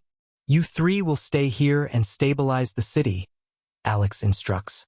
There are still humans hiding in the houses and shelters, mostly civilians. He narrows his eyes, voice cold but firm. Any who surrender, do not harm them. Ruck slams a fist to his chest. Understood, my king. They'll be treated properly. Vorden bows his massive head. As you command. Alex nods once. Then he lifts into the air, Zevran clinging comfortably to his shoulder. He rises above the rooftops and glides toward the largest structure in the ruins. Inside the mansion, the doors hang open. Dust floats through shafts of fading light. The luxurious carpets are abandoned, chairs overturned, cupboards half open. Jewelry boxes lie tossed aside, emptied in a rush. Empty, Alex mutters. They ran fast. They didn't even take their valuables properly, Alex says as he walks deeper. He heads straight toward the back corridor, where the treasury chamber sits behind thick reinforced doors. Alex stops in front of a locked steel door. He places a hand on it. Mana gathers. He rips the door right off its hinges and tosses it aside. Inside, piles of gold glitter. The chamber is stacked with chests filled with wealth, though not as much as Nam City. Alex raises a brow. That's it. He waves his hand and stores all the gold coins into his system inventory. Ding. His balance jumps instantly. 50 million, 70 million. The golden glow fades as the last coin vanishes into Alex's inventory. Alex crosses his arms, unimpressed. Only 20 million gold coins. Zevran leans forward on his shoulder, tiny claws gripping Alex's cloak. The small dragon squints at the now empty treasury room. That's kinda pathetic, Zevran says bluntly, his small voice echoing in the chamber. For a city this big, I expected at least 3 times that, master. Alex nods. They prefer mana stones on this continent. He moves deeper into the chamber, opening chests until he finds what he's actually looking for. Crates filled with shimmering stones, each one glowing faintly with elemental light. Ah, here it is. Zevran hops onto the edge of the crate and peers in. Oh, high-grade mana stones. Those are tasty. Alex flicks his forehead. You're not eating these. Zevran rubs his head and huffs. Okay. Alex smirks, then lifts a handful of stones, letting them sparkle between his fingers. A high-grade mana stone is worth 1,000 gold coins, he says. And judging by the pile, there's at least 15,000 of them. He stores the entire crate with a wave of his hand. Only the low-grade and mid-grade stones remain, glowing weakly in the dim light. Alex glances at them once. We leave those, he says. Vorden and the others can distribute them as rewards. In a city called Seals, the jewel of Alnera Kingdom. Seals City stretches like a living tapestry beneath the twilight sky. Towering spires, mana-lit avenues, floating lanterns drifting gently above the main plaza. Merchants close their shops. Nobles stroll under enchanted lamps. Guards in polished armor patrol with disciplined precision. With nearly 5 million citizens, the city hums with wealth and order. Its beauty rivals even the capital itself. At the very center rises a grand palace draped in silver banners, the Duke's estate. However, inside the atmosphere is far less peaceful. In Duke Charles's working chamber, the chamber smells faintly of ink and burning incense. Stacks of neatly arranged documents sit on mahogany tables. Maps of the kingdom hang on the walls beside crystal sconces. A cold breeze slips through the half-open balcony doors, rustling the curtains. Duke Charles sits at his desk, fingers steepled, brows furrowed. He is a man in his 40s, calm, dignified, and feared for his decisiveness.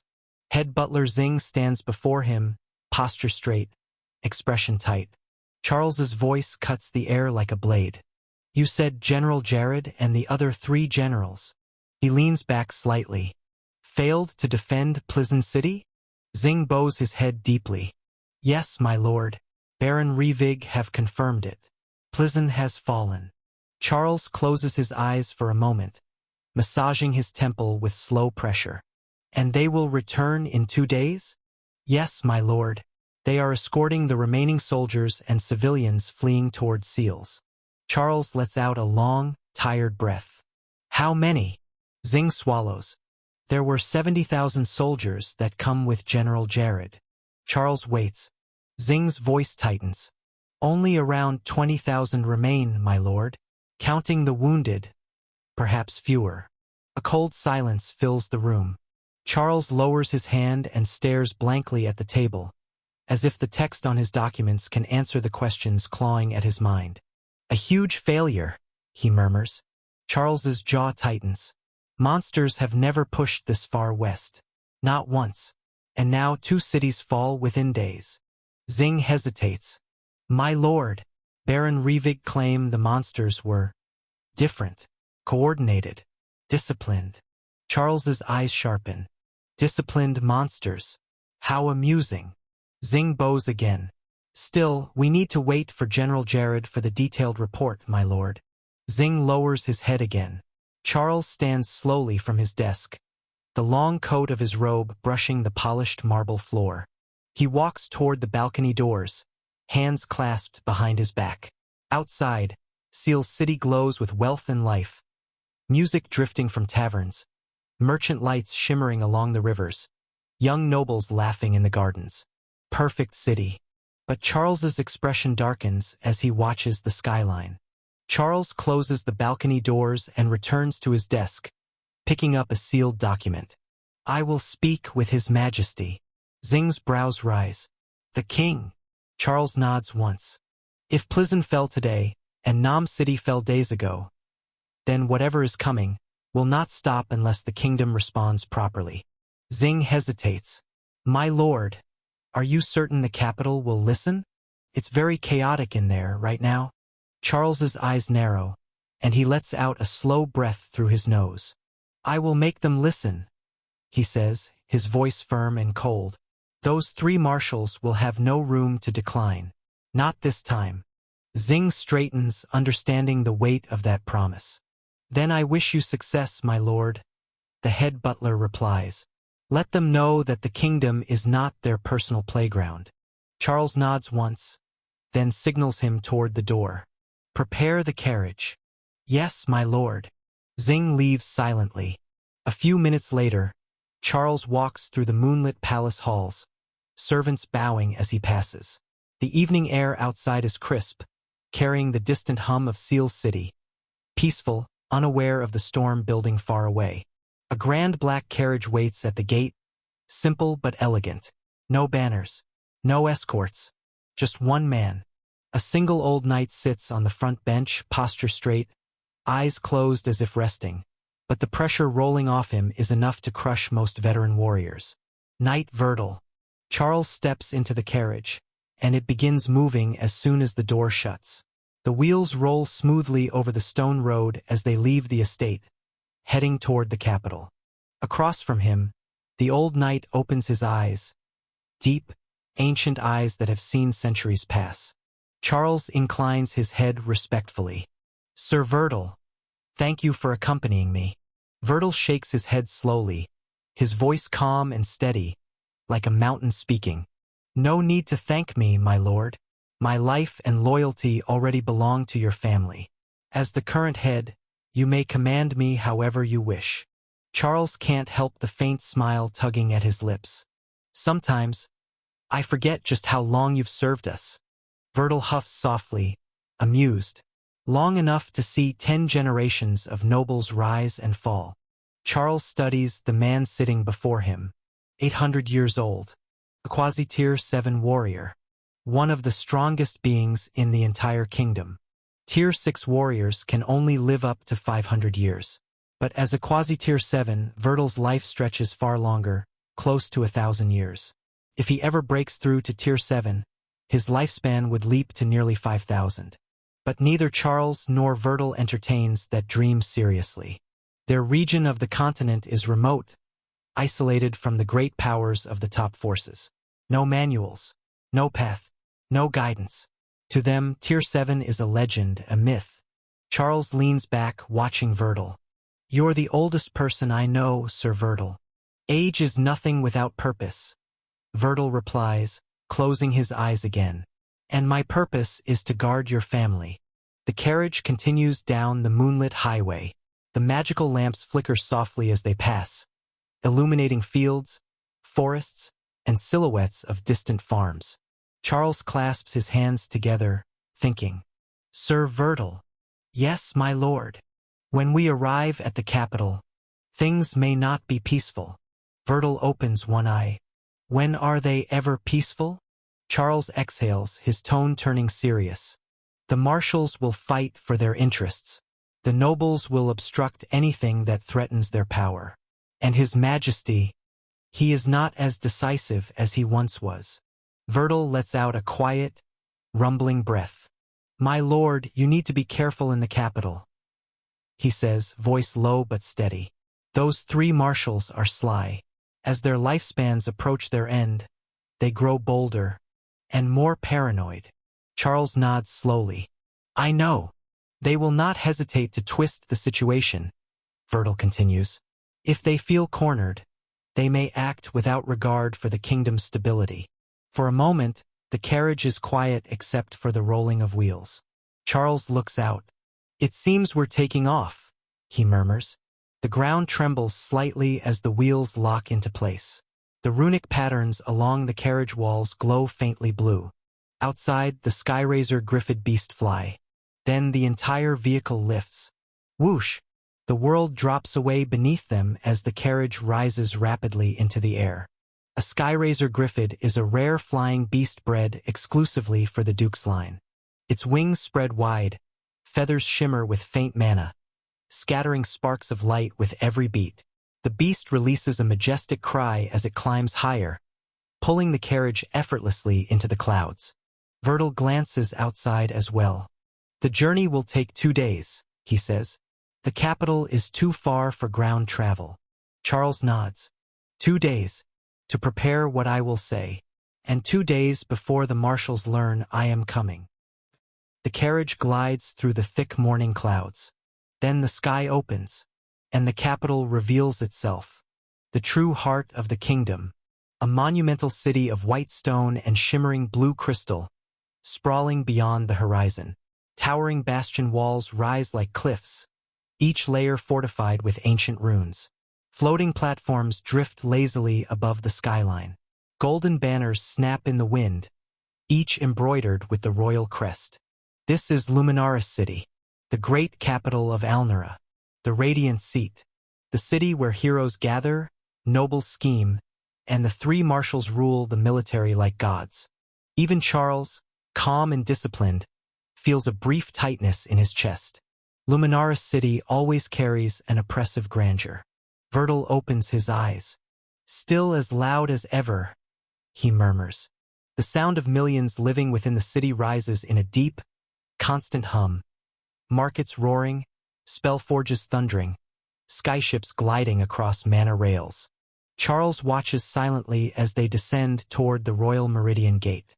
Sir Vertil, he says softly, do you think the marshals already know? Vertil lifts a brow. My lord, the marshals know everything. They have spies in every noble house, every city, every barracks. The The Skyraiser Griffid releases a sharp cry as it swoops lower, casting a massive shadow over the gate.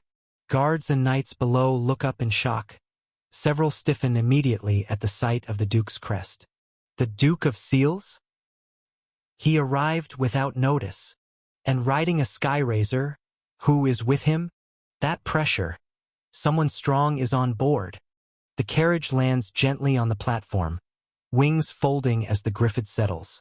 Charles steps out first. Then Vertil steps down. Every guard on the platform unconsciously steps back, cold sweat running down their necks, as the ancient knight's presence washes over them. Charles adjusts his coat. Let's go. Vertil nods once. As you command. Not far from Luminaris City, 3 mountains stand like ancient titans around the capital.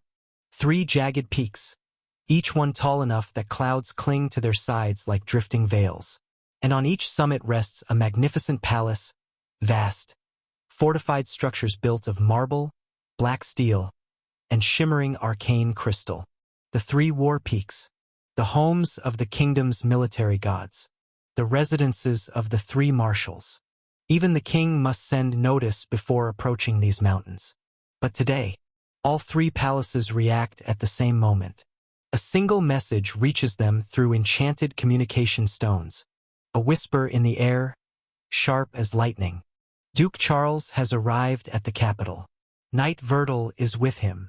The message spreads simultaneously across the peaks like a shockwave. On the first peak, Marshal Dargan's palace. The air is thick with the scent of perfume and incense. Dozens of silk curtains sway lazily in a warm breeze. Gold lamps cast dim amber light over a room lavish enough to bankrupt minor nobles. And in the center of it all, Marshal Dargan lounges lazily on a sprawling bed, half reclined against a mound of pillows. His muscular frame glistens with a faint sheen of sweat.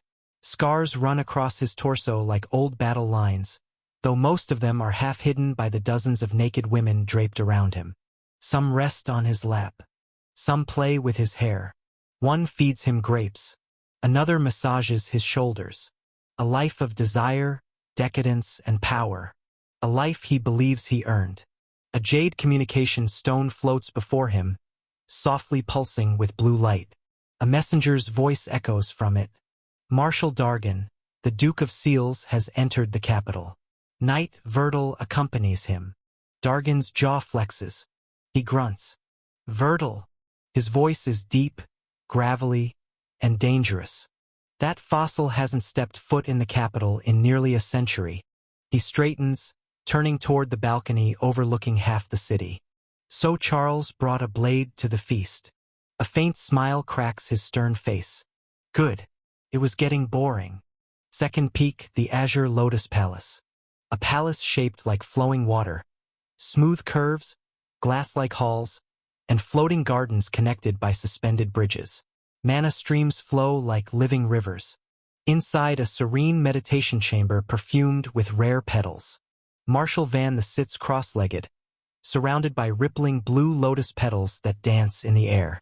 Elegant, calm, cold. A female attendant kneels, head lowered. My lord, Duke Charles has reached Luminaris. He did not come alone. Knight Vertil is with him. Van opens his eyes slowly, revealing pupils that glow faintly blue. Vertil? He repeats softly. The petals in the air flutter and then fall lifelessly. Charles moves sooner than expected. He stands, brushing a lotus petal from his robes. Let us see, he murmurs, whether the Duke comes to plead or to provoke. Third peak, the Scarlet Serpent Palace. The last peak burns with red lanterns and golden tiles. The palace glows like a den of indulgence, music drifting through the halls, laughter echoing, the scent of wine carried on the wind. Inside the central chamber, silk curtains sway, incense smokes, and dozens of beautiful women lounge on cushions, surrounding a man reclining lazily on a throne-like couch. Marshal Stigrin, the most unpredictable of the 3. A man whose charm hides a venomous mind. Stigrin lifts a wine cup lazily as a trembling servant rushes in. My lord, urgent report. Stigrin waves a hand without looking. Speak. The servant gulps. Duke Charles has entered the capital. And alongside him is Knight Verdal, Stigrin finishes. He sets his wine down, a slow smirk curling his lips. The women around him fall silent as his aura subtly tightens the room. Stigrin stretches his arms behind his head. Oh, my old friend Verdal. His eyes gleam with quiet amusement. You finally came to the capital. He chuckles, low and dangerous. And if Verdal is here, then Charles isn't paying a friendly visit. One of the women leans closer, voice soft. Lord Kale, is that bad? Kale taps her forehead gently. Not bad, my dear. He smiles. A smile that sends a shiver through the room. Interesting. Every knight guarding the entrance stiffens. Some instinctively lower their heads. Others grip their spears tighter just to stop their hands from trembling. The air grows heavier, older, like an ancient beast has awakened among them. But Charles moves as though nothing is amiss. He walks toward the palace gates. They open immediately. Guards form lines on both sides, saluting with military-perfect precision. Welcome back to the palace, Duke Charles. Sir Verdal, we greet you. Verdal only nods once, expression unreadable. Charles steps past the gates, and a blur of pink and gold shoots toward him. Uncle Charles. Before he can react, a small body slams into him with the force of an affectionate catapult. Charles lets out a surprised laugh as he catches the girl midair. Careful, careful. Mealy, you're going to knock me over one of these days. Princess Mealy hangs from his neck like a clingy squirrel, bright eyes sparkling, long golden hair tied with ribbons that bounce every time she moves. Her cheeks are flushed with excitement. You finally came. You finally decided to visit us again, she says, voice bursting with joy. Charles chuckles. What? Didn't I just visit you last month? That was so long ago. Mealy insists, puffing her cheeks. You promised you'd show me more sword techniques. Charles lifts an eyebrow, amused. I had a territory to run, you know? Mealy opens her mouth to argue again. Ahem. A calm voice cuts in from behind her. She freezes. Slowly, reluctantly. She looks back. Standing a short distance away is a young man in royal blue robes embroidered with golden phoenix patterns. His expression is composed, elegant, yet unmistakably strict. The Crown Prince. 21 years old, tall and sharp-eyed. His presence has the quiet authority of someone born to rule. Mealy, Ashen says, voice steady. You shouldn't be doing that anymore. Jumping onto Duke Charles like a wild kitten. You're already 15. Mealy's cheeks turn fire red. It's different. Uncle Charles doesn't mind. Ashen sighs. That is not the point. Charles lets Mealy slide down gently, though she clings to his arm like it's her lifeline. He smiles at the Crown Prince. You're sounding more and more like your father every time I visit. The prince's stern expression softens a little. Uncle Charles, welcome back. Father will be glad to hear you've arrived. Charles inclines his head. My brother is in good health, I hope? Ashen hesitates. Just for a moment. It's brief, barely noticeable, but Charles sees it. The tightening of the jaw, the subtle shift in his eyes. A worry he has carried too long for his age. Yes, Ashen finally answers. Although he's not getting better, he is stable right now. Princess Mealy lowers her head, biting her lip. Charles's expression softens. His older brother, King Virus, has been bedridden by an unknown disease no healer, priest, or mage can identify. A sickness that ignores potions. A sickness that laughs at divine blessings. A sickness that remains, unmoved, unbroken, devouring slowly. Charles nods quietly. Stable is good, he says. But I'll go visit him. A breath of relief escapes Ashen's shoulders. He'll be happy to see you, the prince says. He's been asking about you often. Mealy tugs on Charles's sleeve. Father tries to act strong, she murmurs, eyes dimming. But he coughs a lot now, and he sleeps too long. Sometimes he forgets to eat unless someone reminds him. Ashen gently places a hand on her head. Mealy. She bows her head, going silent. Charles puts a steadying hand on her shoulder. I'm here now, he says warmly. Your father, my brother, won't face this alone. Mealy nods, wiping her eyes quickly so the servants won't see. Verdal, who has been silent the entire time, finally speaks. His voice is low, respectful, but edged with ancient gravity. Your Majesty's condition worsened since my last visit, I assume? Ashen nods. Yes, but it began stabilizing 3 months ago. The physicians believe the disease has entered a dormant phase. His gaze drops, voice quieting. Though no one can explain why. Charles and Verdal exchange a look. Something about a disease stabilizing without treatment. That is rarely a good sign. Charles exhales slowly. Take me to him. Ashen gestures for them to follow. They move through the inner palace, a place far quieter than the bustling outer halls. Curtains drift softly from open windows. Sunlight spills onto polished marble floors. The air smells faintly of rare incense meant to purify mana, an expensive precaution. As they walk, servants and knights bow deeply. Some glance in awe at Verdal. Others steal worried looks at Ashen and Mealy, sensing the tension that blankets the group. Finally, they reach a pair of tall, silver doors engraved with the crest of the royal lineage. 2 elite royal knights stand guard, low tier 6 warriors, but even they straighten stiffly once Verdal steps closer. Ashen places his hand on the door. He pauses and looks back at Charles, voice soft. He's awake right now, but he gets tired easily. Don't be startled if he looks different. Charles nods. I've seen him at his worst, he replies. I can handle the rest. Ashen slowly pushes the doors open. The royal bedchamber reveals itself. Grand, yet painfully quiet. Golden curtains drape around a large canopy bed. Warm sunlight filters through mana-treated glass, casting a gentle glow on the pale figure lying against the cushions. King Alden, once a warrior king with a voice that shook the capital, now thinner, paler, his once bright silver hair dulled to a faded ash. His breathing is steady but shallow, his skin carrying a faint bluish undertone. Yet when he sees Charles, his dull eyes sharpen. Charles? He rasps, sitting up with effort. Charles steps forward, a tightness forming in his chest. It's me, brother. Alden lets out a soft, breathy laugh.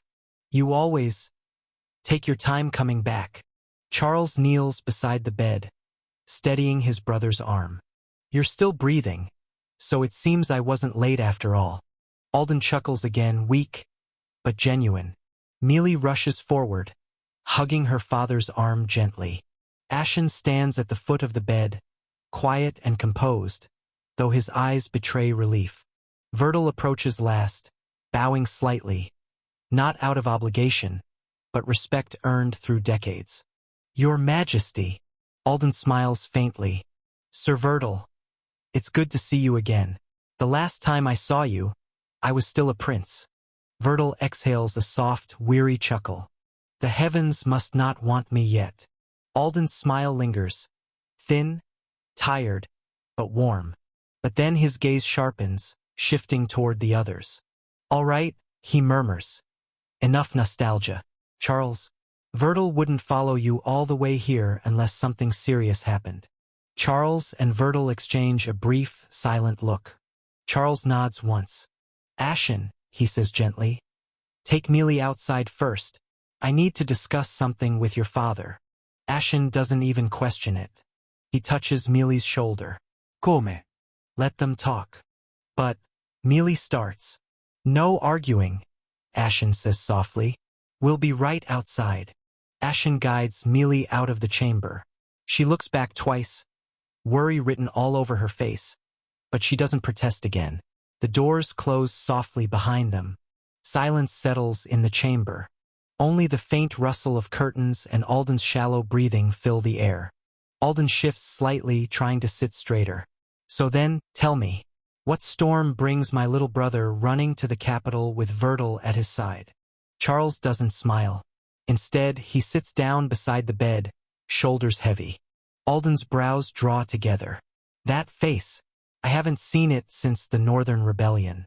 Speak. Charles inhales slowly. Did the three marshals finally lose it? Alden asks first, forcing a bitter laugh. Are they coming to dethrone me early? Charles shakes his head. Not yet, but they're not far from losing their minds, or forcing the crown onto one of their puppets. Alden scoffs, but the bitterness in his voice is edged with exhaustion. I figured as much. Charles leans forward. But that's not why I'm here. Alden's eyes narrow. Oh? Then what is it? Charles meets his brother's gaze. You remember Nam City? Alden nods. Of course.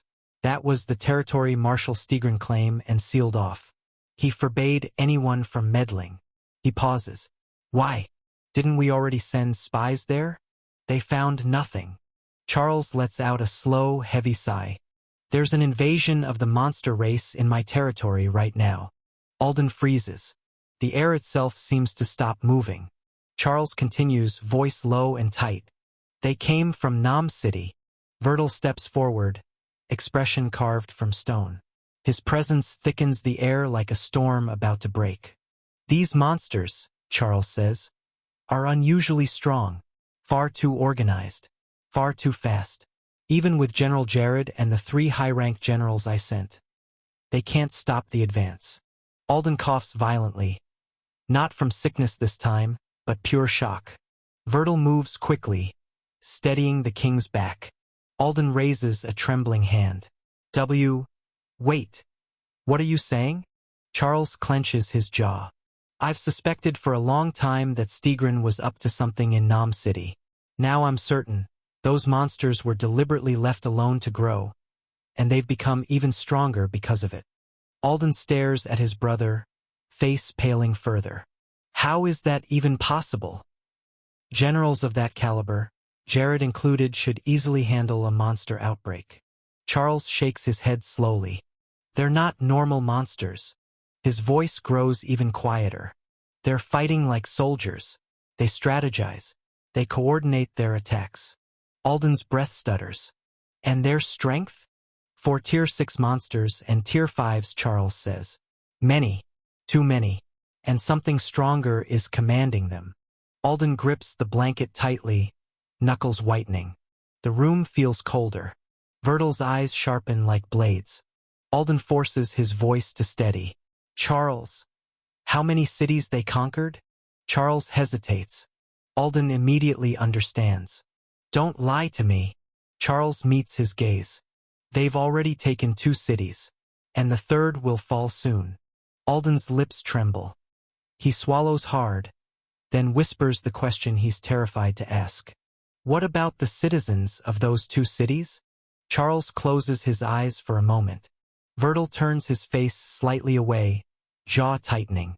When Charles speaks again, his voice is low, heavy with guilt he cannot hide. Given the hatred the monster race holds toward humans, he exhales shakily. They probably massacred all of them. Alden's breath stops. Then, KHFF.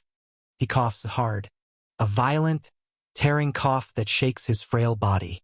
Vertil instantly supports him, but a splatter of dark blood stains the white cloth on Alden's lap. Brother! Charles rises halfway from his seat.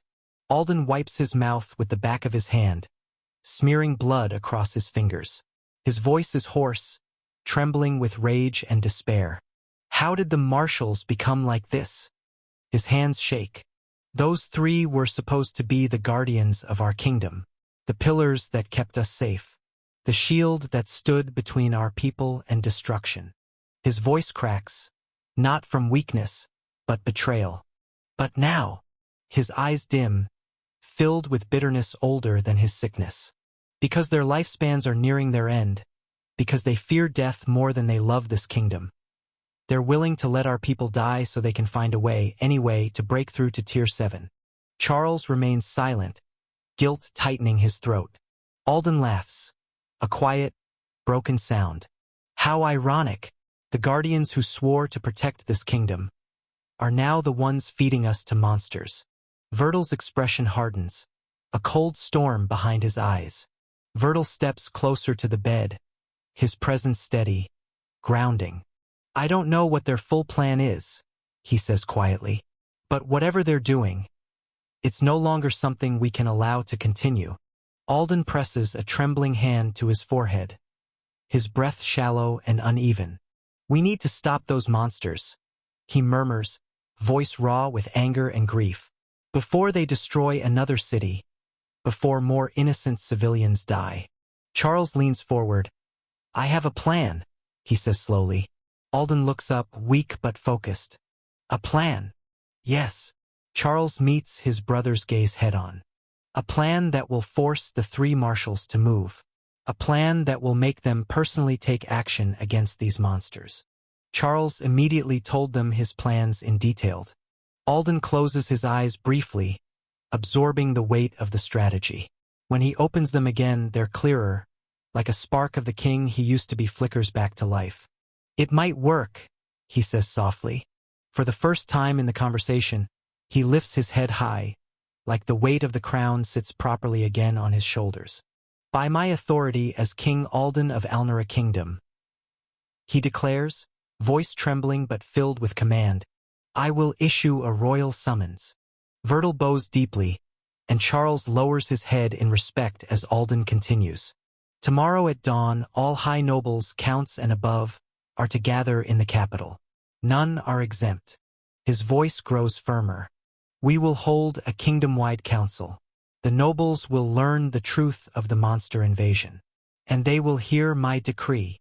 He pauses, breath-catching, hand gripping the sheets. That the three marshals are ordered to mobilize immediately. Charles doesn't smile, but a quiet determination settles in his eyes. Brother, this might ignite a storm. Alden gives a thin, tired smile. The kingdom is already in a storm. Better we face it standing than let it drown us. Vertil steps forward, kneeling on one knee. Your Majesty, he says, I will personally ensure the summons is carried out without obstruction. Thank you, old friend. The room falls silent once more, but this time, it isn't the silence of fear. It is the silence of a kingdom preparing to wake up. The next day, royal capital, Luminaris. Grand Assembly Hall. The massive bronze doors of the Assembly Hall stand open, sunlight spilling across polished marble floors. The hall is enormous, wide enough to host 1,000, tall enough. Today it feels suffocating. Nobles in elegant robes stream inside, their footsteps echoing sharply. Countesses whisper behind jeweled fans. Viscounts speak in hushed, worried tones. Marquises share fleeting glances that betray fear. None of them have been summoned like this in decades. And a royal summons from a bedridden king. Unthinkable. Why were we called so urgently? I heard something's happening in the Duke's territory. No, that can't be it. I never gotten any reports, and I'm close to Lord Charles's territory. Then why the king? Why now? Did something happen to His Majesty's health? I heard Marshal Stigrin left his palace at dawn. Imagine that. He hasn't come to a council in 50 years. Wait, Stigrin too? That means all three marshals. Impossible. Don't tell me all three actually responded. More nobles enter. The Grand Assembly Hall grows louder by the minute. Whispers crawl across the crowd like sparks across dry leaves. No one sits. No one relaxes. Every noble senses it. Something is terribly wrong.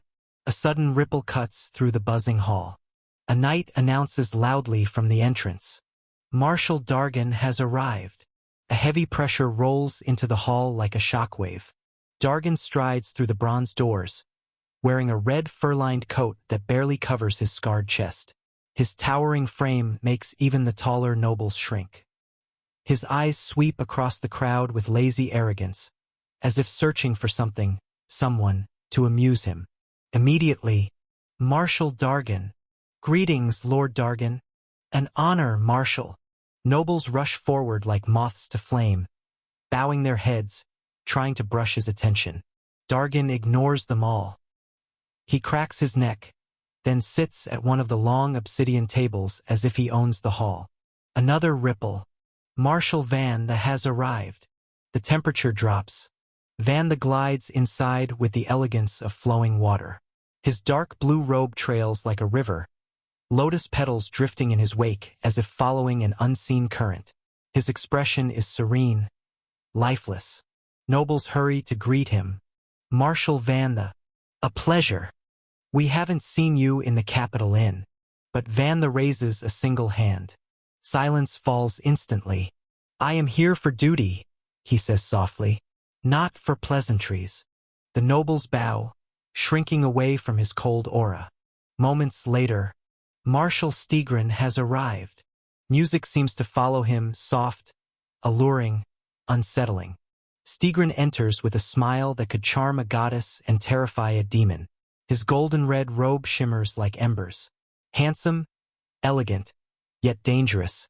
His gaze sweeps the hall like a serpent searching for prey. Nobles practically trip over themselves to greet him. Marshal Stigrin, Lord Steg. He meets each noble with a warm smile, but his eyes remain cold. So eager to flatter? He murmurs, voice smooth as silk. At least wait until I speak before offering your praise. A few nobles laugh awkwardly. No one dares speak again. With all three marshals present, the hall transforms. The nobles cluster along the walls, intimidated by the overwhelming pressure emanating from the trio. They sit at the head table, 3 seats placed directly beside the king's throne. A symbolic statement, a terrifying one. Their status is not beneath the king, and every noble knows it. A new announcement echoes. Duke Charles has arrived, accompanied by Sir Knight Verdal. The doors open. Charles enters with long, steady strides, his cloak fluttering behind him. His expression is calm, but steel glints in his eyes. Behind him, Verdal walks silently, each step radiating a pressure that makes the air vibrate. Nobles bow respectfully, but this time, they keep their distance. No one dares crowd the king's brother or the legendary knight. Charles meets the marshal's gazes briefly. Dargin smirks. Vance's eyebrow twitches. Stigrin gives a playful but sharp smile. Verdal's eyes narrow slightly. He feels the tension like a blade pressed against the skin. Charles walks to his designated seat, not among the marshals, but to the king's right side, where only royal blood may sit. Verdal stands behind him like a shadow. Then the bronze doors close. A hush sweeps the hall. His Majesty has arrived. 2 knights push open the smaller central door as Alden walks inside with slow, deliberate steps. He wears a simple white robe, a silver mantle draped over his shoulders. He looks frail, yes, but his eyes shine with sharp awareness. The nobles rise to their feet instantly. His Majesty. Alden raises a hand gently. Be seated. His voice is soft, weak, yet filled with undeniable authority. He walks toward his throne. Verdal moves to help, but Alden subtly shakes his head. I can walk, he whispers. When he sits, the 3 marshals rise briefly in acknowledgement, then sit beside him, their thrones nearly level. Silence settles. The massive hall stands still. Alden lifts his gaze, looking over the sea of nobles, the marshals, his brother, and finally Verdal. Then he speaks. Thank you all for coming. I have summoned every high noble of this kingdom, because the matter before us is grave. Nobles lean forward. Some swallow nervously. Others clench their fists. Alden continues. Today, we will discuss a threat that has already taken thousands of lives, and now threatens our entire kingdom. The hall erupts into frightened murmurs. The marshals remain perfectly still. Alden's voice cuts through the noise. The monsters has launched an organized invasion. Gasps, shouts, shock. Alden lets the hall tremble in fear for a few seconds. Then he raises a hand. Silence falls like a blade. Alden's voice drops to a razor edge. It comes from the wilderness around Nam City. The words crack through the hall like ice. For a beat, no one breathes. A gasp ripples through the nobles, a soft, horrified collective intake. Every face turns toward Stigrin, as if sound itself could point a finger. Stigrin laughs first, a casual, soft sound meant to disarm, and lets it hang in the air. "Is His Majesty suspecting me, then?" he asks, voice honeyed. The laugh dies halfway into a smile that doesn't reach his eyes. Around him, the nobles steal quick glances. Several adjust their clothing as if to hide trembling hands. A countess clutches her fan so hard the ivory frame creaks. Charles stands. He does not shout. He does not sneer. He speaks like an executioner reading a sentence. "No one is pointing fingers, Lord Stigrin," he says, measured. "But as the one who controls that territory and forbade any interference, do you not have responsibility to see the wilderness is tended?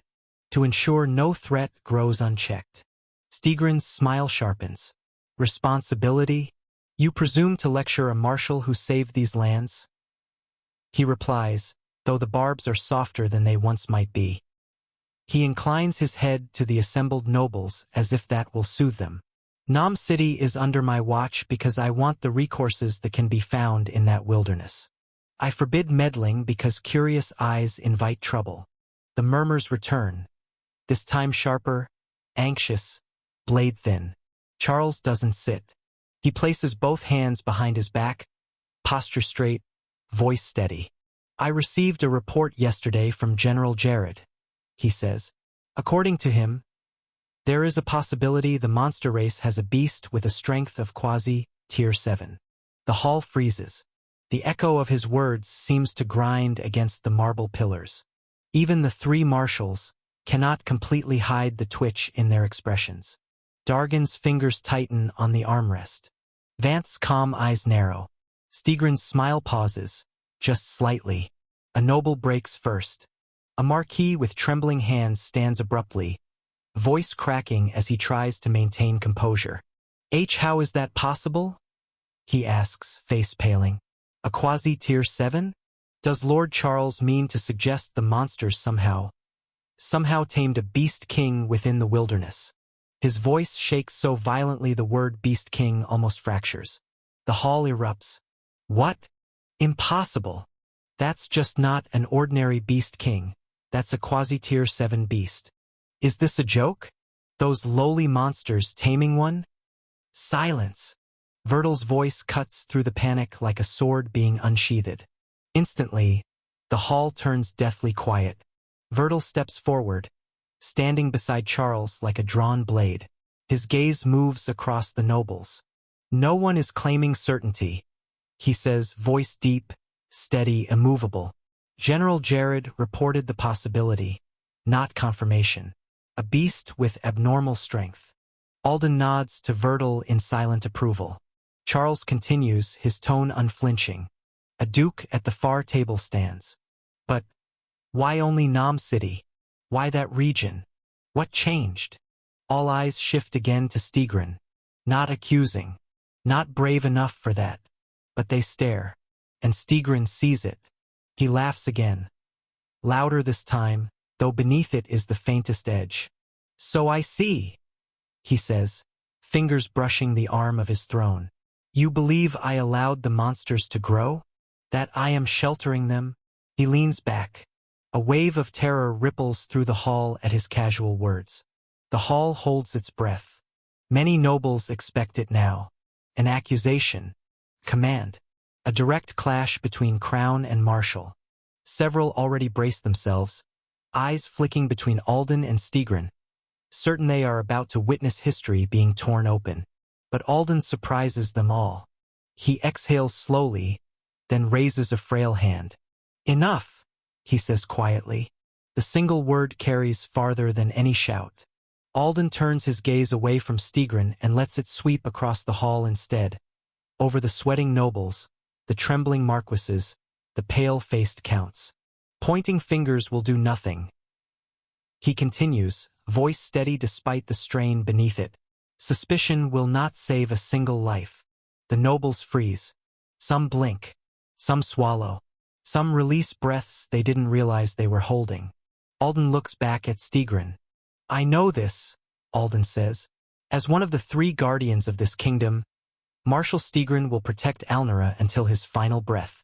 A ripple of shock runs through the hall. Several nobles stiffen, their hearts pounding. Did the king just defend him? Stigrin's brow lifts, only slightly, but his eyes sharpen. Alden continues before anyone can speak. To remove all doubt, he says calmly, and to ensure no one here harbors suspicion toward Marshal Stigrin, the nobles lean forward instinctively. Marshal Stigrin will lead the eradication of the monster invasion. The words land like a hammer. The hall explodes inward, not with sound, but with terror. Sweat beads instantly along noble foreheads. A count grips the edge of the table. A marquis turns pale. A duke's knees almost give way. In their minds, one thought screams louder than all others. Suspecting a marshal was the last thing we wanted to do, because no one wants their families to disappear overnight. Stigrin stares at Alden for a long moment. The silence stretches. Then, he laughs. A rich, amused sound that echoes through the hall and makes several nobles flinch. "Well now," Stigrin says, rising slowly from his seat. His robe ripples. "How generous of His Majesty." He places a hand over his chest in mock reverence and bows, just barely deep enough to be polite. "To entrust me," he continues, smiling broadly, "with both clearing my name and leading your precious nobles into battle." His gaze flicks briefly toward Charles. Sharp, assessing, unfriendly, then back to Alden. "If this is truly your Majesty's will," Stigrin says softly, eyes gleaming, "then I will grant your last wish." The word last hangs in the air like poison. Dargan chuckles under his breath, amused. Vanla watches silently, eyes unreadable. Charles remains standing, expression calm, but his fingers curl slowly at his side. Vertil's gaze hardens. Alden meets Stigrin's eyes without blinking. The meeting ends without ceremony. No cheers, no relief, only urgency. The moment the nobles leave the Grand Assembly Hall, fear turns into motion. Carriages rush through the capital streets. Messengers sprint ahead of banners. Seals are stamped. Orders are barked. Across the kingdom, one command spreads like wildfire. Recruit adventurers. Most nobles do not dare commit their full armies. Not when rumors of Tier 7 beasts whisper through every corridor. Soldiers are loyal, but adventurers are expendable. By noon, recruitment notices flood every adventurer's guild within noble territories. In Stonefall City Adventurers Guild, the guild hall is usually loud. Today it is overflowing. The stone building groans under the weight of bodies packed shoulder to shoulder. Adventurers crowd the notice boards, voices overlapping, boots scraping, steel clanking. Monster Eradication Contract. Sponsored by a marquis. Look at the reward. Are you seeing this? Ha! Monsters again? Easy money. A massive parchment hangs at the center board, freshly sealed with noble wax. Emergency subjugation request. Target. Monster forces advancing from Nam City. Open recruitment. Adventurers welcome. Rewards scaled by contribution. High-grade mana stone are mentioned. Titles are hinted. Prestige is promised. Excitement crackles through the air. After all, in the minds of most humans, monsters are prey. The guild doors swing open. For figures step inside. And the noise dips, not into silence, but into awareness. For adventurers step into the Stonefall City Adventurers Guild, their boots striking the stone floor with steady, unhurried confidence. The first is a tall man in dark steel armor etched with silver runes, a massive greatsword resting casually across his back. The blade alone is worth more than most houses in the lower district. His short black hair is tied back, his expression calm and sharp. Called Ronin, frontliner, leader. At his side walks a woman in emerald and gold leather armor reinforced with mana-threaded plates. A longbow of pale dragonbone hangs over her shoulder, its string faintly humming with stored energy. Her sharp eyes scan the hall out of habit, counting exits, measuring threats. Called Lani, sharpshooter, scout. Behind them is a broad-shouldered man wearing heavy blue plate armor engraved with sigils of reinforcement. A tower shield is strapped to his arm, its surface marked by old, carefully repaired cracks. A warhammer rests against his shoulder like an extension of his body, called Brick, shield-bearer. Last comes a slender figure in flowing violet robes trimmed with gold. Rings glitter on every finger, each set with a different mana gem. A polished staff crowned with a crystal core floats slightly above his palm, sustained by precise control, called Solace, Mage, Controller.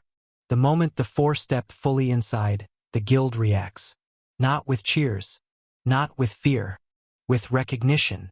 Whispers ripple outward like circles in water. Is that? No way. They're back already? The Azure Fang, she breathes. That is their party name. One of the most famous diamond rank parties in the whole kingdom. Ronan stops just inside the doorway, his gaze sweeping the overcrowded hall. His brows knit slightly. Why is it this packed? He asks, voice low and steady. Lonnie tilts her head, eyes already on the central notice board. This isn't normal even for a festival week. Brick snorts, shifting his shield. Feels like half the city decided to become adventurers overnight. They move forward, people unconsciously parting for them. No one blocks their path. A few adventurers nod in respect. Others stare openly at their equipment, at the quality of their enchanted armor, the gleam of mana-rich metals, the unmistakable presence of veterans. Ronan stops before the central board. His eyes flick across the parchment once, twice, then his jaw tightens. Nam City, he murmurs. Lonnie reads over his shoulder, her earlier amusement fading. Monster invasion, large scale, noble sponsored. Brick lets out a short laugh. Ha! Look at the reward. They're really throwing money at this. Solace doesn't laugh. Open recruitment, he says quietly. That means they don't want to use their own men. Around them, conversations buzz. Easy monsters, easy pay. We'll wipe them out in a week. Ronan studies the parchment a moment longer, then straightens.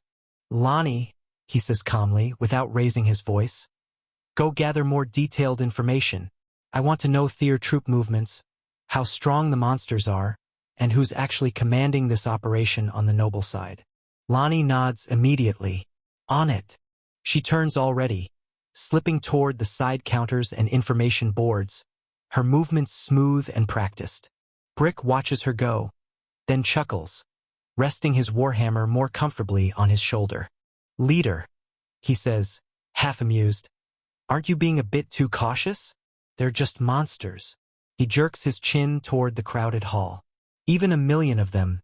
Sure, it'll alert the whole kingdom, but they won't be a match for us. A few nearby adventurers nod in agreement, clearly overhearing. Ronan doesn't look at Brick right away. He keeps his eyes on the notice board. Monsters don't scare me, Ronan replies evenly. What worries me is when nobles panic, and recruitment happens this fast. Brick snorts. You're overthinking it. Ronan finally turns, his gaze steady and sharp. I prefer to know what I'm walking into, he says, rather than charging in blind because someone promised gold. The chamber is sealed. Not with locks, but with authority. Layers of formation arrays hum softly beneath the obsidian floor, their runes pulsing in slow, disciplined rhythms. Anti-scrying laws intertwine with spatial anchors, severing the room from outside perception. Even sound bends unnaturally, swallowed before it can escape. At the center of it all stands Alex. He is alone, yet surrounded. A translucent, floating screen hangs before him, visible only to his eyes. Lines of glowing script scroll downward in measured intervals, each line representing a law, a constraint, a possibility. Alex exhales slowly. The air around him responds. Mana thickens, drawn from the formation arrays beneath his feet, flowing upward like invisible tides. The temperature in the chamber rises, not sharply, not violently, but with the controlled pressure of a furnace held just below its breaking point. On the floating screen, A line flashes. Tier 6 skill. Infernal Starburst. Alex lifts his right hand. A sphere of condensed fire forms above his palm, no larger than an apple, yet dense enough that the space around it warps faintly. The flame does not flicker. It rotates, layered, precise. The screen responds instantly. Select applicable laws. Fire law, destruction law, heat law. Alex taps fire law without hesitation. The chamber trembles, not physically, but conceptually. Golden red runes bleed out of the screen, sinking into the fire sphere like molten veins. The flame brightens, its color deepening from crimson to a blazing white-gold core edged with scarlet. Alex feels it immediately. The resistance. Tier 6 mana strains, groaning under the weight of something higher. Good, he says softly. That's the limit pushing back. The fire sphere swells, compresses, then stabilizes again, smaller than before, but infinitely heavier. The screen updates. Fire law successfully integrated. Skill rank, Tier 6, Law enhanced. Output evaluation. Comparable to low Tier 7 skill. Alex's lips curve faintly. It still amazes me that I can do this. The system is just too overpowered, he says. He flicks his fingers. The fire sphere disperses soundlessly, absorbed back into the formation before it can scorch the chamber. Footsteps approach the chamber door. Heavy ones. Metal plates shift, leather straps creak, and something large breathes on the other side. The door does not open immediately. No one in this place dares interrupt without permission. A deep voice follows instead. "My lord," Vorden says through the sealed door, his tone controlled but urgent. "I have news that cannot wait." Inside the chamber, Alex does not turn. He is already working. The floating screen shifts, lines of fire law script sliding aside as a new construct forms. Tier hot skill. Sonder Dominion. Alex raises both hands. Lightning manifests, not wild, not chaotic, but compressed into sharp, geometric arcs. Blue-white thunder coils between his fingers, snapping silently as if sound itself has been forbidden. Each spark carries weight, authority, and annihilation. The laws beneath the chamber hum louder. Vorden, standing outside, feels it. He does not see the lightning. He does not understand the mechanism. But his instincts scream. If any of that power touches him, not wounds, not death, erasure. The huge beastman straightens instinctively, full armor locking into place. His helm bears the marks of countless battles, horns curving back along its surface, plates thick enough to stop siege bolts. Even so, sweat runs down his fur beneath the armor. Inside, Alex finally speaks. "What is it?" he asks calmly. The thunder pauses but does not disperse. Vorden swallows and answers at once. "My lord," he says, voice firm despite the pressure crushing his senses. "The whole kingdom already knows of us." Alex's eyes flick briefly to the side, reading new data scrolling across the screen. "I see," he murmurs. He does not sound surprised. "How many monsters joined this time?" Alex asks, tone unchanged, as if discussing logistics rather than war. Vorden exhales quietly before answering. "Nearly 20,000, my lord," he says, "and half of them were slaves from this city."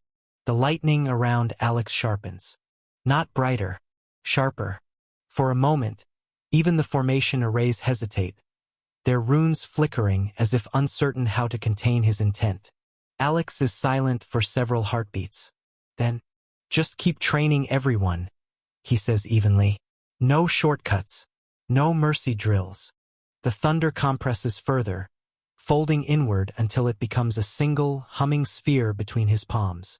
The door opens a fraction as the seal loosens. Vorden steps inside and drops to one knee at once, the stone floor cracking faintly beneath his weight. Up close, his size is overwhelming, well over 3 meters tall, broad even by beastman standards. His full armor is dark, layered, and inscribed with crude but powerful reinforcement runes. A walking fortress. "As you command, my lord." Vorden says without hesitation. Alex finally lets the thunder dissipate. The sphere collapses into nothing, absorbed cleanly into the formation. The chamber cools slightly, though the air still tingles. He turns. 100,000 monsters. Alex says thoughtfully, gaze distant. Against millions of humans. He exhales. This one will be difficult. Vorden remains kneeling, silent. Then Alex's lips curve. Not into a smile of joy, but one of quiet certainty. But I'm not concerned, he adds. His eyes lift, sharp and clear. We still have more grow. At the name, Vorden's head lifts despite himself. A flicker of something like awe passes through his eyes. Understood, my lord, he says. Alex gestures lightly. Dismissed. Vorden rises, armor clanking as he backs away respectfully, never turning his back until the door seals once more. The Azure Fang's residence sits deep within Stonefall's inner district. High walls of white stone surround the estate, etched with discreet defensive arrays that hum softly under moonlight. The gate seals itself the moment the party returns, muffling the city's noise into distant irrelevance. Inside, the house is spacious, built for wealth, yes, but also for veterans who value security more than luxury. They gather in the main strategy room. A wide oak table dominates the center, its surface already marked with faint mana-scorch lines from past planning sessions. Maps of the kingdom hang along the walls, pinned and layered, corners weighted with mana stones. Lonnie stands at the head of the table. Her hood is off now. Her bow rests against the wall, and several thin information slips lie spread beneath her fingers. Her expression is tight, not tense, but troubled. Ronan leans against the table's edge, arms crossed. Brick drops heavily into a reinforced chair, armor clanking as he exhales. Solace remains standing near the window, fingers idly rotating a floating crystal that slowly dims and brightens with his thoughts. Lonnie breaks the silence. It's not a trap, she says first, voice calm but precise. I checked guild channels, noble messengers, and 3 independent informants. Brick raises a brow. That fast? Lonnie nods once. It's unusually open. Too open. Ronan's eyes sharpen. Meaning they aren't hiding anything, Lonnie replies. Or they don't think they need to. She slides one parchment forward. The assault is officially led by Marshal Stigran. The room goes still. Brick stops leaning back. Solace's crystal freezes mid-spin. Ronan straightens fully. Say that again, Solace says slowly. Lonnie meets his eyes. Marshal Stigran, one of the 3 godlike figure of the kingdom. For a moment no one speaks. Then Brick lets out a low whistle. You're kidding. I wish I were. Solace finally turns from the window, his expression unreadable. A quasi, Tier 7 stepping onto an open battlefield. He murmurs. That's not a normal response to monsters. Ronan exhales through his nose. No, it's not. Brick's earlier grin returns, but this time, it's edged with something sharper. Do you know what this means? He says, voice rising with excitement. We might actually get to see one of them fight. Not a rumor. Not a battlefield aftermath. The real thing. Brick, Ronan says flatly. What? Brick spreads his hands. You know how rare that is. One of the marshals actually moving. This is huge. It's huge, Ronan agrees. That's exactly the problem. Ronan turns back to her. Go on. I can't find solid information on the monsters themselves, she says. Not numbers. Not ranks. Brick frowns. Nothing. Ronan pushes himself fully upright, arms uncrossing as he steps toward the table. His fingers rest on the map, right over Nam City, pressing just hard enough to crease the parchment. This isn't just about monsters, he says quietly. If the royal family allows one of the 3 marshals to take full command, then this stops being a simple campaign. Brick tilts his head. You're thinking politics now? Ronan nods once. I think the royal family and the 3 marshals are starting their fight for the throne. Half a month passed after the announcement. Seal's city changes. It does not grow louder all at once. It swells, hour by hour, street by street, until the city can no longer contain the weight of what gathers inside it. By the third morning, the roads leading into Seals are no longer roads. They are rivers of people. Adventurers arrive in endless waves, banners tied to packs, weapons slung openly over shoulders, cloaks mark guilds, emblems flash, iron, silver, gold, adamantine, diamond. Camps spread beyond the outer walls, tents packed so tightly that smoke rises like a second skyline. Nearly 300,000 adventurers answer the call. Inside the city proper, noble banners dominate the eastern districts. 200,000 soldiers assemble under different colors. Marquises, counts, dukes, all flying their pride side by side. Armor gleams in disciplined ranks. Spearheads align with mechanical precision. War beasts stamp and snort, reins held tight by sweating handlers. The air smells of oil, iron, and mana. Everyone waits. The Grand Plaza of Seals City stands at the heart of it all. A vast open expanse of white stone capable of holding entire armies. Today it does. Adventurers fill the outer rings, packed shoulder to shoulder. Soldiers form rigid formations closer to the center. Elevated platforms rise along the plaza's edge, reserved for nobles and officials. And beyond the barriers, civilians, normal citizens flood rooftops, balconies, towers, and city walls. Merchants abandon stalls. Children cling to parents' shoulders.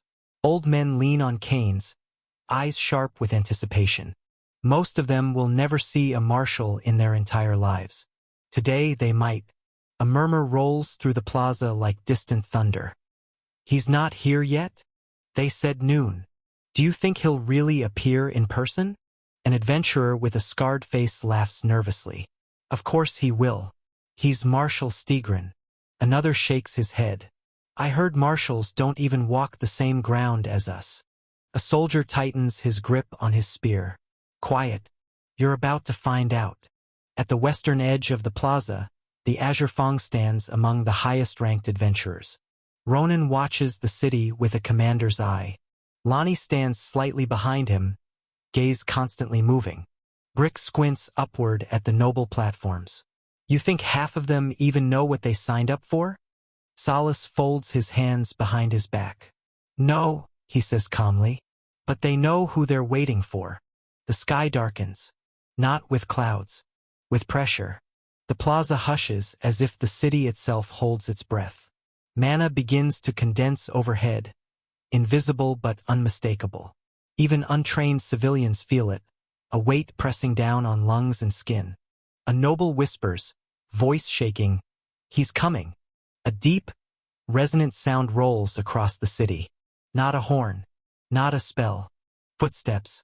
Each step lands somewhere far beyond sight, yet every person feels it in their bones. The stone beneath the plaza vibrates faintly, rhythm steady and unhurried. Step, step, step. An adventurer swallows hard. That's walking? A soldier whispers, "By the gods!" From the far end of the plaza, the air distorts. Space bends inward, folding like fabric under invisible hands. A silhouette emerges, not rushed, not dramatic, but inevitable. Marshal Stigrin steps into view. He is tall, not monstrously so, but impossibly solid. His presence crushes scale itself. Dark ceremonial armor wraps his body, etched with ancient runes that glow faintly, as if restraining something far greater beneath. A long green cloak drapes behind him, unmoving despite the wind. He carries no visible weapon. He does not need one. The entire plaza drops to one knee. Not ordered, not signaled. It simply happens. Steel clatters as soldiers kneel. Adventurers freeze, then follow. Even nobles lower their heads, hands trembling. Civilians fall silent. Brick exhales shakily. So that's him. Lonnie doesn't answer. Her eyes are locked forward, pupils tight. His mana field. It's layered. There's even an unknown power that I can't tell. Salas's voice is quiet. Because we're not meant to. Stigrin stops at the center of the plaza. He surveys the armies before him, hundreds of thousands of lives waiting on his words. Then he speaks. His voice is not loud. It does not need to be. Rise. The single word echoes, carried by mana itself. Everyone stands. Stigrin's gaze sweeps across the crowd, unreadable. Monsters gather beyond Nam City, he says calmly. They threaten the kingdom. They threaten order. His eyes flick briefly toward the noble platforms. I will remove them. A wave of awe crashes through the plaza. Some cheer. Some tremble. Some smile in blind relief. High above the Grand Plaza, the palace balcony overlooks everything. From here, the city looks small. The massed armies become patterns. The sea of adventurers turns into shifting colors. Even Marshal Stigrin, so overwhelming from below, feels contained within the vastness of the capital's layout. King Alden stands at the front of the balcony, hands resting on the carved stone railing. His crown feels heavier than usual. Beside him stands Charles, posture relaxed but eyes sharp. Knight Verdal stands half a step behind them both, armored hands clasped behind his back, gaze fixed on Stigrin's departing figure. The cheers below rise, distant and distorted. Alden exhales slowly. Is this acceptable? He asks, voice low. If they succeed in defeating the monsters, the status of the three marshals will skyrocket. He does not look at Charles when he speaks. Charles smiles faintly. You don't have to worry about that, brother, he says calmly. This victory won't be clean. Alden turns his head. What do you mean? Charles rests his elbows lightly against the railing, eyes following the massive sigil still fading from the sky. Because the beast king the monsters have, Charles continues, is not ordinary. Alden stiffens. You're certain? Charles nods once. You remember the stories we used to read as children? Alden's brow furrows. The one about the calamity beast? He says slowly. The creature that almost destroyed the kingdom during the founding era? Charles chuckles quietly. You loved that one. Alden's fingers tighten against the stone. That beast shattered cities, Alden says. It took the first king's life to stop it. Exactly, Charles replies. And yet here we are again. Silence stretches between them. The cheering below continues, unaware. Alden swallows. Are you saying the monsters have that beast? Before Charles can answer, Verdal speaks. It is 100% certain, he says flatly. Both brothers turn to him. Verdal's eyes are cold, focused. Not on the plaza, but far beyond it, as if seeing another battlefield entirely. No peak Tier 6 being can destroy a high-tier city's barrier in a single attack, Verdal said. Alden's voice is tight. Unless they are quasi-Tier 7, Verdal finishes. The words settle heavily. Pleasant City stands under a different kind of order. The white stone streets are washed clean, free of trash, free of rot. Cracked roads are already repaired with rough but sturdy stonework. Broken walls are reinforced with monster-forged barriers etched directly into the masonry. Even the air feels clearer. Monsters patrol the streets in disciplined rotations. Wolfkin squads move in pairs, eyes sharp. Horned brutes carry supply crates instead of looting them. Flying scouts perch atop towers that once flew noble banners. Humans still live here. They walk carefully, eyes lowered. Most are left alone just as the king ordered. But every so often, a snarling voice snaps too close, or a clawed hand shoves someone aside. When that happens, another monster usually intervenes, sometimes with words, sometimes with force. Fear exists, but chaos does not. At the center of the city, the former governor's hall has been repurposed into a command fortress. Inside the wide council chamber, four figures stand over a massive stone table carved with a relief map of the surrounding region. Ruck stands with arms crossed, massive frame barely contained by his armor. Errolna traces a claw along the carved routes leading toward Nam City, eyes sharp. 2 days, she says. That's the fastest the human vanguard can reach us if they don't slow for formations. Vorden stands at the head of the table, hands planted against the stone. The map trembles faintly beneath his palms, not from force, but from restrained pressure. 2 days is enough, Vorden says. Issue the order. All units prepare for layered defense. Ruck nods once. Frontline packs rotate every 6 hours. No exhaustion. No glory charges. 2 days pass in relentless motion. Inside Pleasant City, there is no celebration, no speeches, no hesitation. Everything moves. Supply routes run day and night. Monsters carry stone, metal, mana crystals, never stopping, never arguing. Mages carve fresh runes into streets and rooftops, their hands steady despite exhaustion. Barrier pylons rise at key intersections, ugly but efficient, humming with restrained power. At the city gates, trenches deepen. Spikes are driven in. Kill zones are measured down to the step. Above it all, watchtowers remain manned without rest. The humans are coming. And then, they arrive. On the third dawn, the horizon darkens. Not with clouds, with banners. Human forces stretch across the plains like a living tide. Armor glints in the early light. Spear forests sway as ranks adjust. Spell formations glow faintly behind the front lines. Layers upon layers of prepared magic. Adventurers cluster along the flanks, restless, eager, greedy. At the center of it all, Marshal Stigrin floats forward. He does not stand on the ground. The air itself holds him aloft.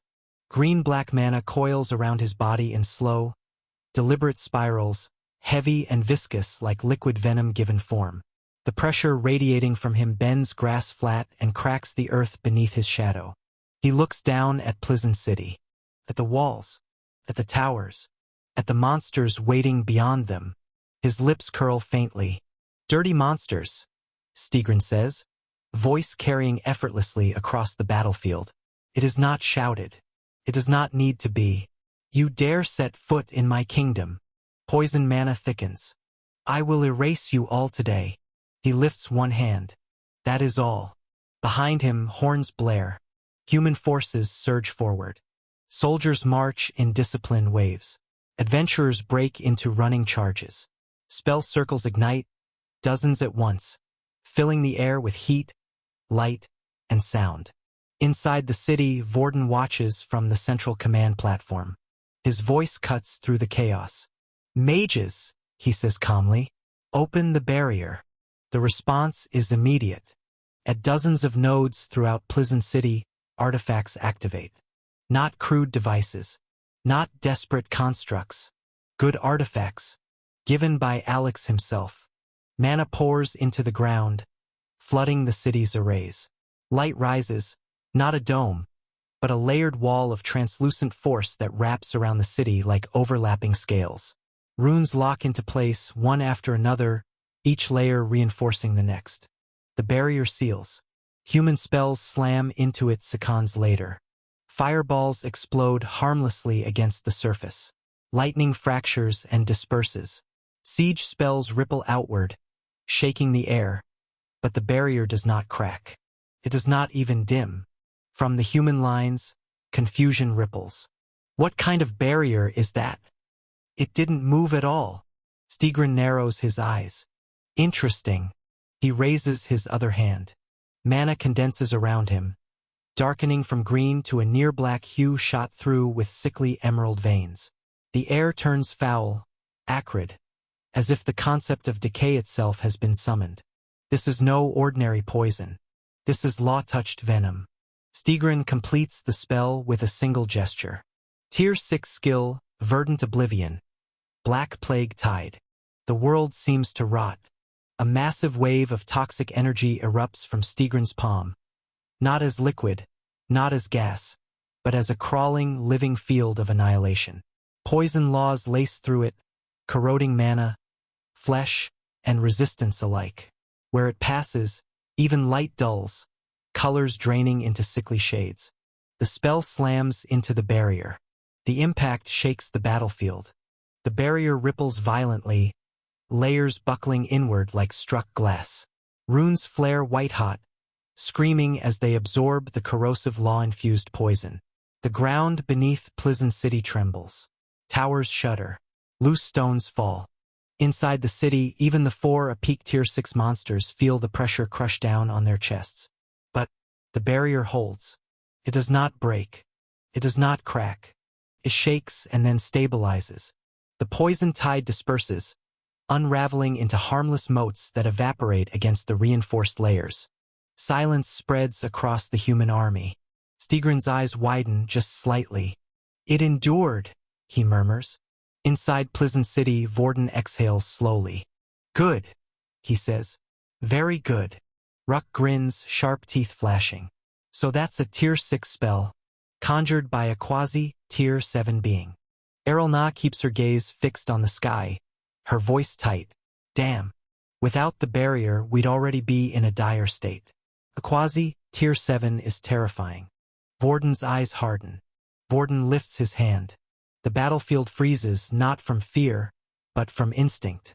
His voice carries through the command arrays, steady and absolute. All units, he says, attack with everything you have. The order lands, and the city answers. Then, the sky breaks. Spells tear outward from within Pleasant City, passing cleanly through the barrier as if it does not exist. A storm of mana descends. Blazing spears of compressed wind roar forward, shrieking as they punch through human formations.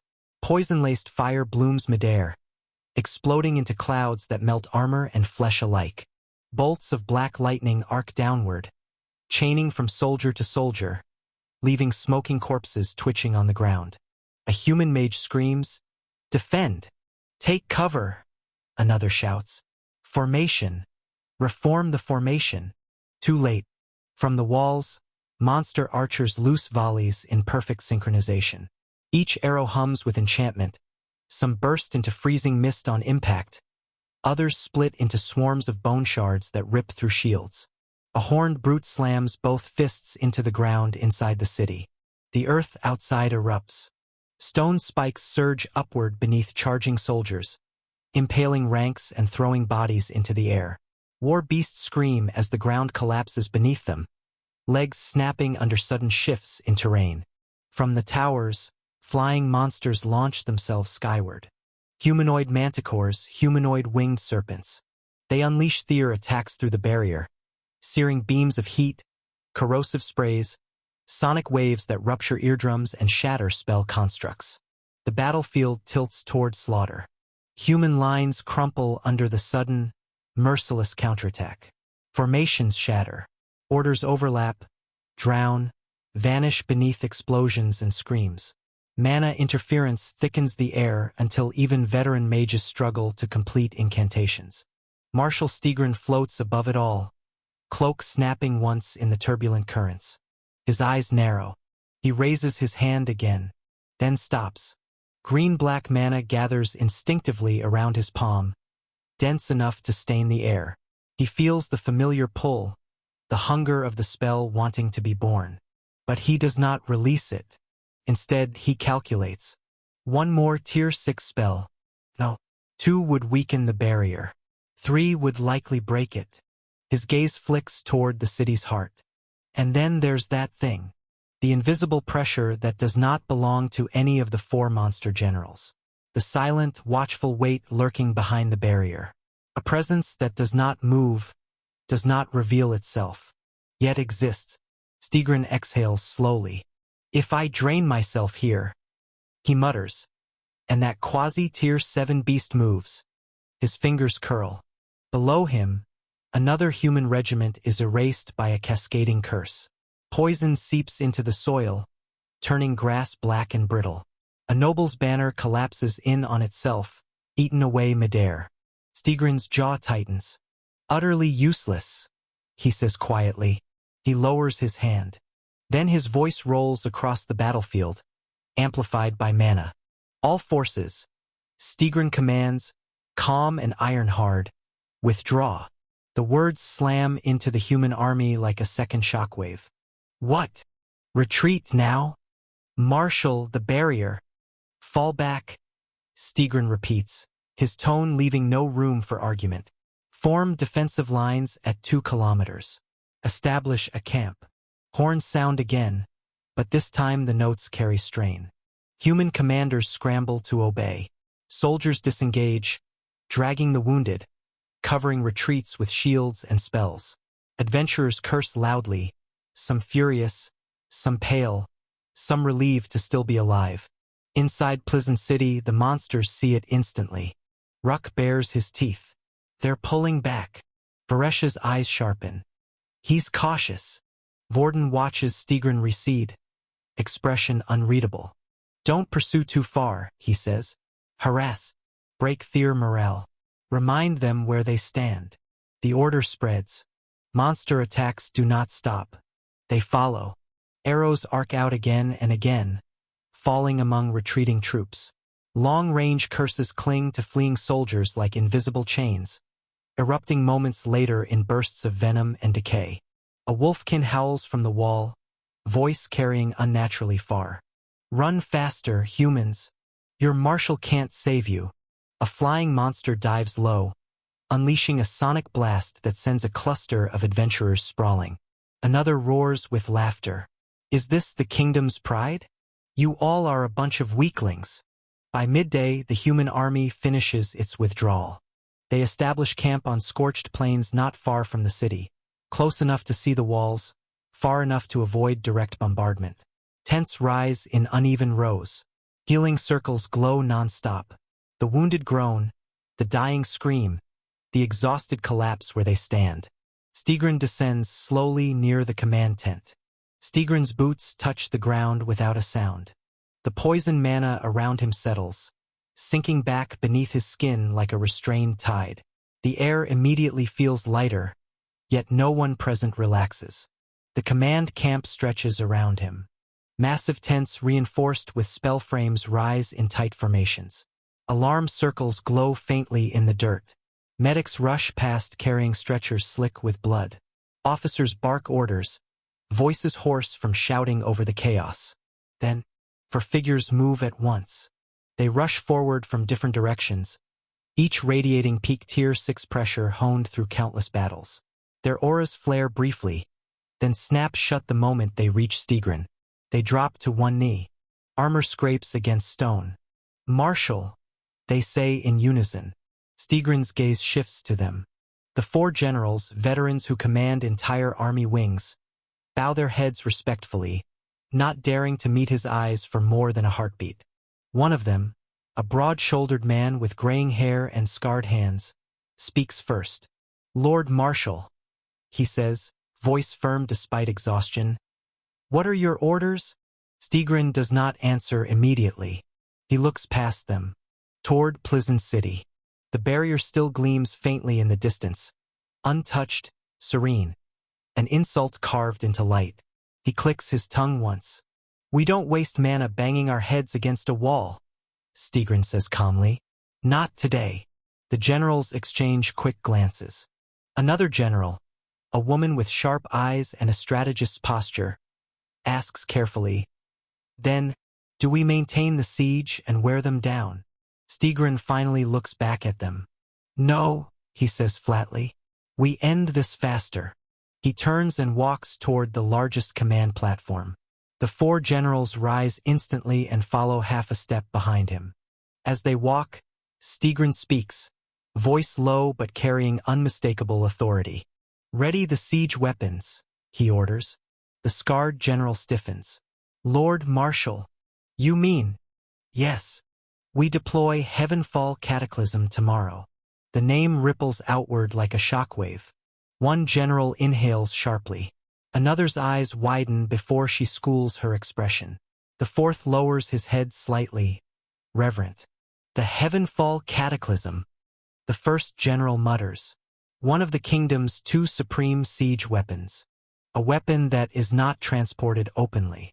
A weapon that is not used unless a city must be erased. He resumes walking. Move it under maximum concealment, he orders. Also, establish mana-dampening arrays across the camp. Triple the guard rotation. Yes, Lord Marshal. All 4 generals respond immediately. As they disperse to carry out the order, Stigrin stops once more and looks back toward the distant city. The barrier gleams. Behind it, monsters move freely, confident, unafraid. Stigrin's eyes narrow. "Enjoy your wall," he murmurs. "Tomorrow, I drop the sky on you." Dawn comes blood-red. The battlefield does not reset. It only stiffens. Smoke still rises from scorched earth. The ground between the human camp and Pleasant City is a scar of broken terrain. Craters, blackened soil, shattered armor, half-buried corpses. Hidden among it all are the traps laid yesterday. Some already triggered, many still waiting. The human army forms up again. This time, no one charges. Infantry advances in cautious blocks, shields raised, steps measured. Mages move ahead with probing rods and detection spells, sweat dripping down their faces as they test the ground inch by inch. A young officer shouts, "Slow! Slow! Don't bunch up! Watch your spacing!" An adventurer mutters, eyes fixed on the earth.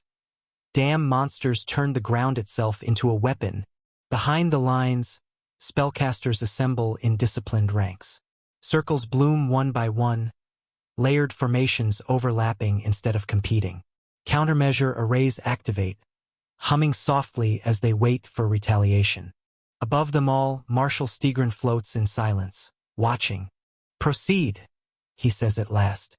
"No reckless advances. Grind them down." The order ripples outward. Human mages raise their staves. Spells fly. Rivers of flame crash against the barrier, spreading like liquid across its surface before dissipating. Spears of lightning strike in rapid succession, their impacts flashing white, but the barrier only ripples faintly, absorbing the force without strain. Tier 6 spells detonate, shock waves rolling across the plains. Nothing breaks. A mage snarls, "It's still holding. Keep firing." Another barks, "Don't give them breathing room." From within Pleasant City, the barrier glows brighter, runes cycling smoothly as if pleased by the workload. On the walls, monsters watch calmly. "Same as yesterday," Ruck says, rolling his shoulders. Erelna narrows her eyes. "No, they're learning." Vorden raises a hand. "Return fire," he orders. The city answers. Spells surge outward again, less chaotic than yesterday, more precise. Bolts of mana lance through the barrier, aimed not at massed ranks but at spell formations. A human commander shouts, "Interceptors up!" Prepared shields bloom into existence, translucent walls catching incoming attacks. Counterspells snap into place, unraveling curses before they can bloom. Arrows slam into overlapping barriers and shatter. A monster's corrosive beam strikes a shield and disperses harmlessly. Tis! A flying monster clicks its tongue. They're ready this time. From the walls, siege crews unleash enchanted ballista bolts. The projectiles scream through the air, only to be deflected mid-flight by spinning mana plates. Still, not all attacks are stopped. A delayed spell slips through, detonating among the mages. The ground collapses suddenly beneath a squad, traps activating in a chain reaction. Spikes erupt, then vanish, leaving screams and blood behind. A human soldier stumbles back, pale. "It was clear. I checked it." His sergeant grabs him. "Nothing is clear out here. Move." Back and forth it goes. The barrier absorbs everything. Inside the city, monsters fight from safety, their attacks passing cleanly outward. Outside, humans brace, deflect, endure, paying in blood for every mistake. The stalemate stretches. Minutes bleed into an hour. Spellfire churns the air, mana clashing against mana. But nothing truly changes. The barrier stands. The city endures. The battlefield grinds without progress. Marshal Stigrin lowers his hand. "That's enough." The order is quiet, but it carries. Signal flags snap upward behind the command lines. Horns sound once, low and controlled. Human spellcasters cease their casting in disciplined waves, circles dimming, staves lowering. The sudden reduction in mana pressure makes the air feel hollow. On the walls of Pleasant City, several monsters tense.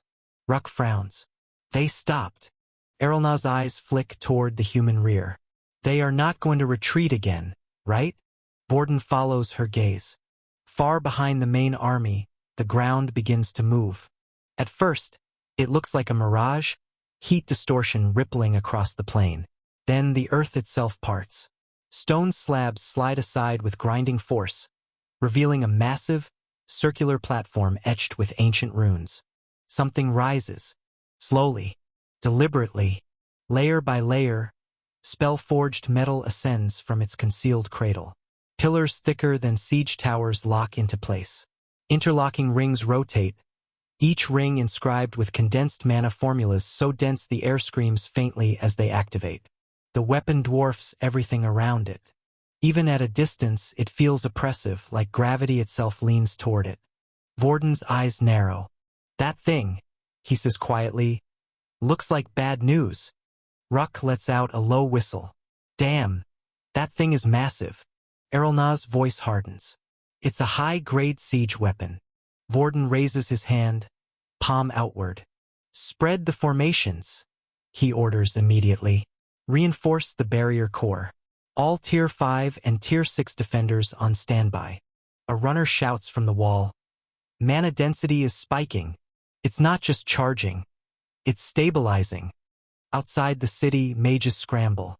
Dozens of Tier 5 mages take their positions around the weapon, slotting glowing mana stones, crate after crate, into massive conduits. Each insertion makes the runes flare, then settle, greedily drawing power. A nearby soldier swallows. That's a lot of stones." Another mutters under his breath. "Each attack costs 1,000,000 low-grade mana stones." Gods above. On the command platform, Stigrin watches the process, expression unreadable. His fingers tighten slightly at his side. 1,000,000 per shot. Even for the kingdom, that is ridiculous. Stigrin raises his hand. "Fire." The Heavenfall Cataclysm answers. The rings lock. The pillars align. For half a heartbeat, the world goes silent. Then, the sky drops.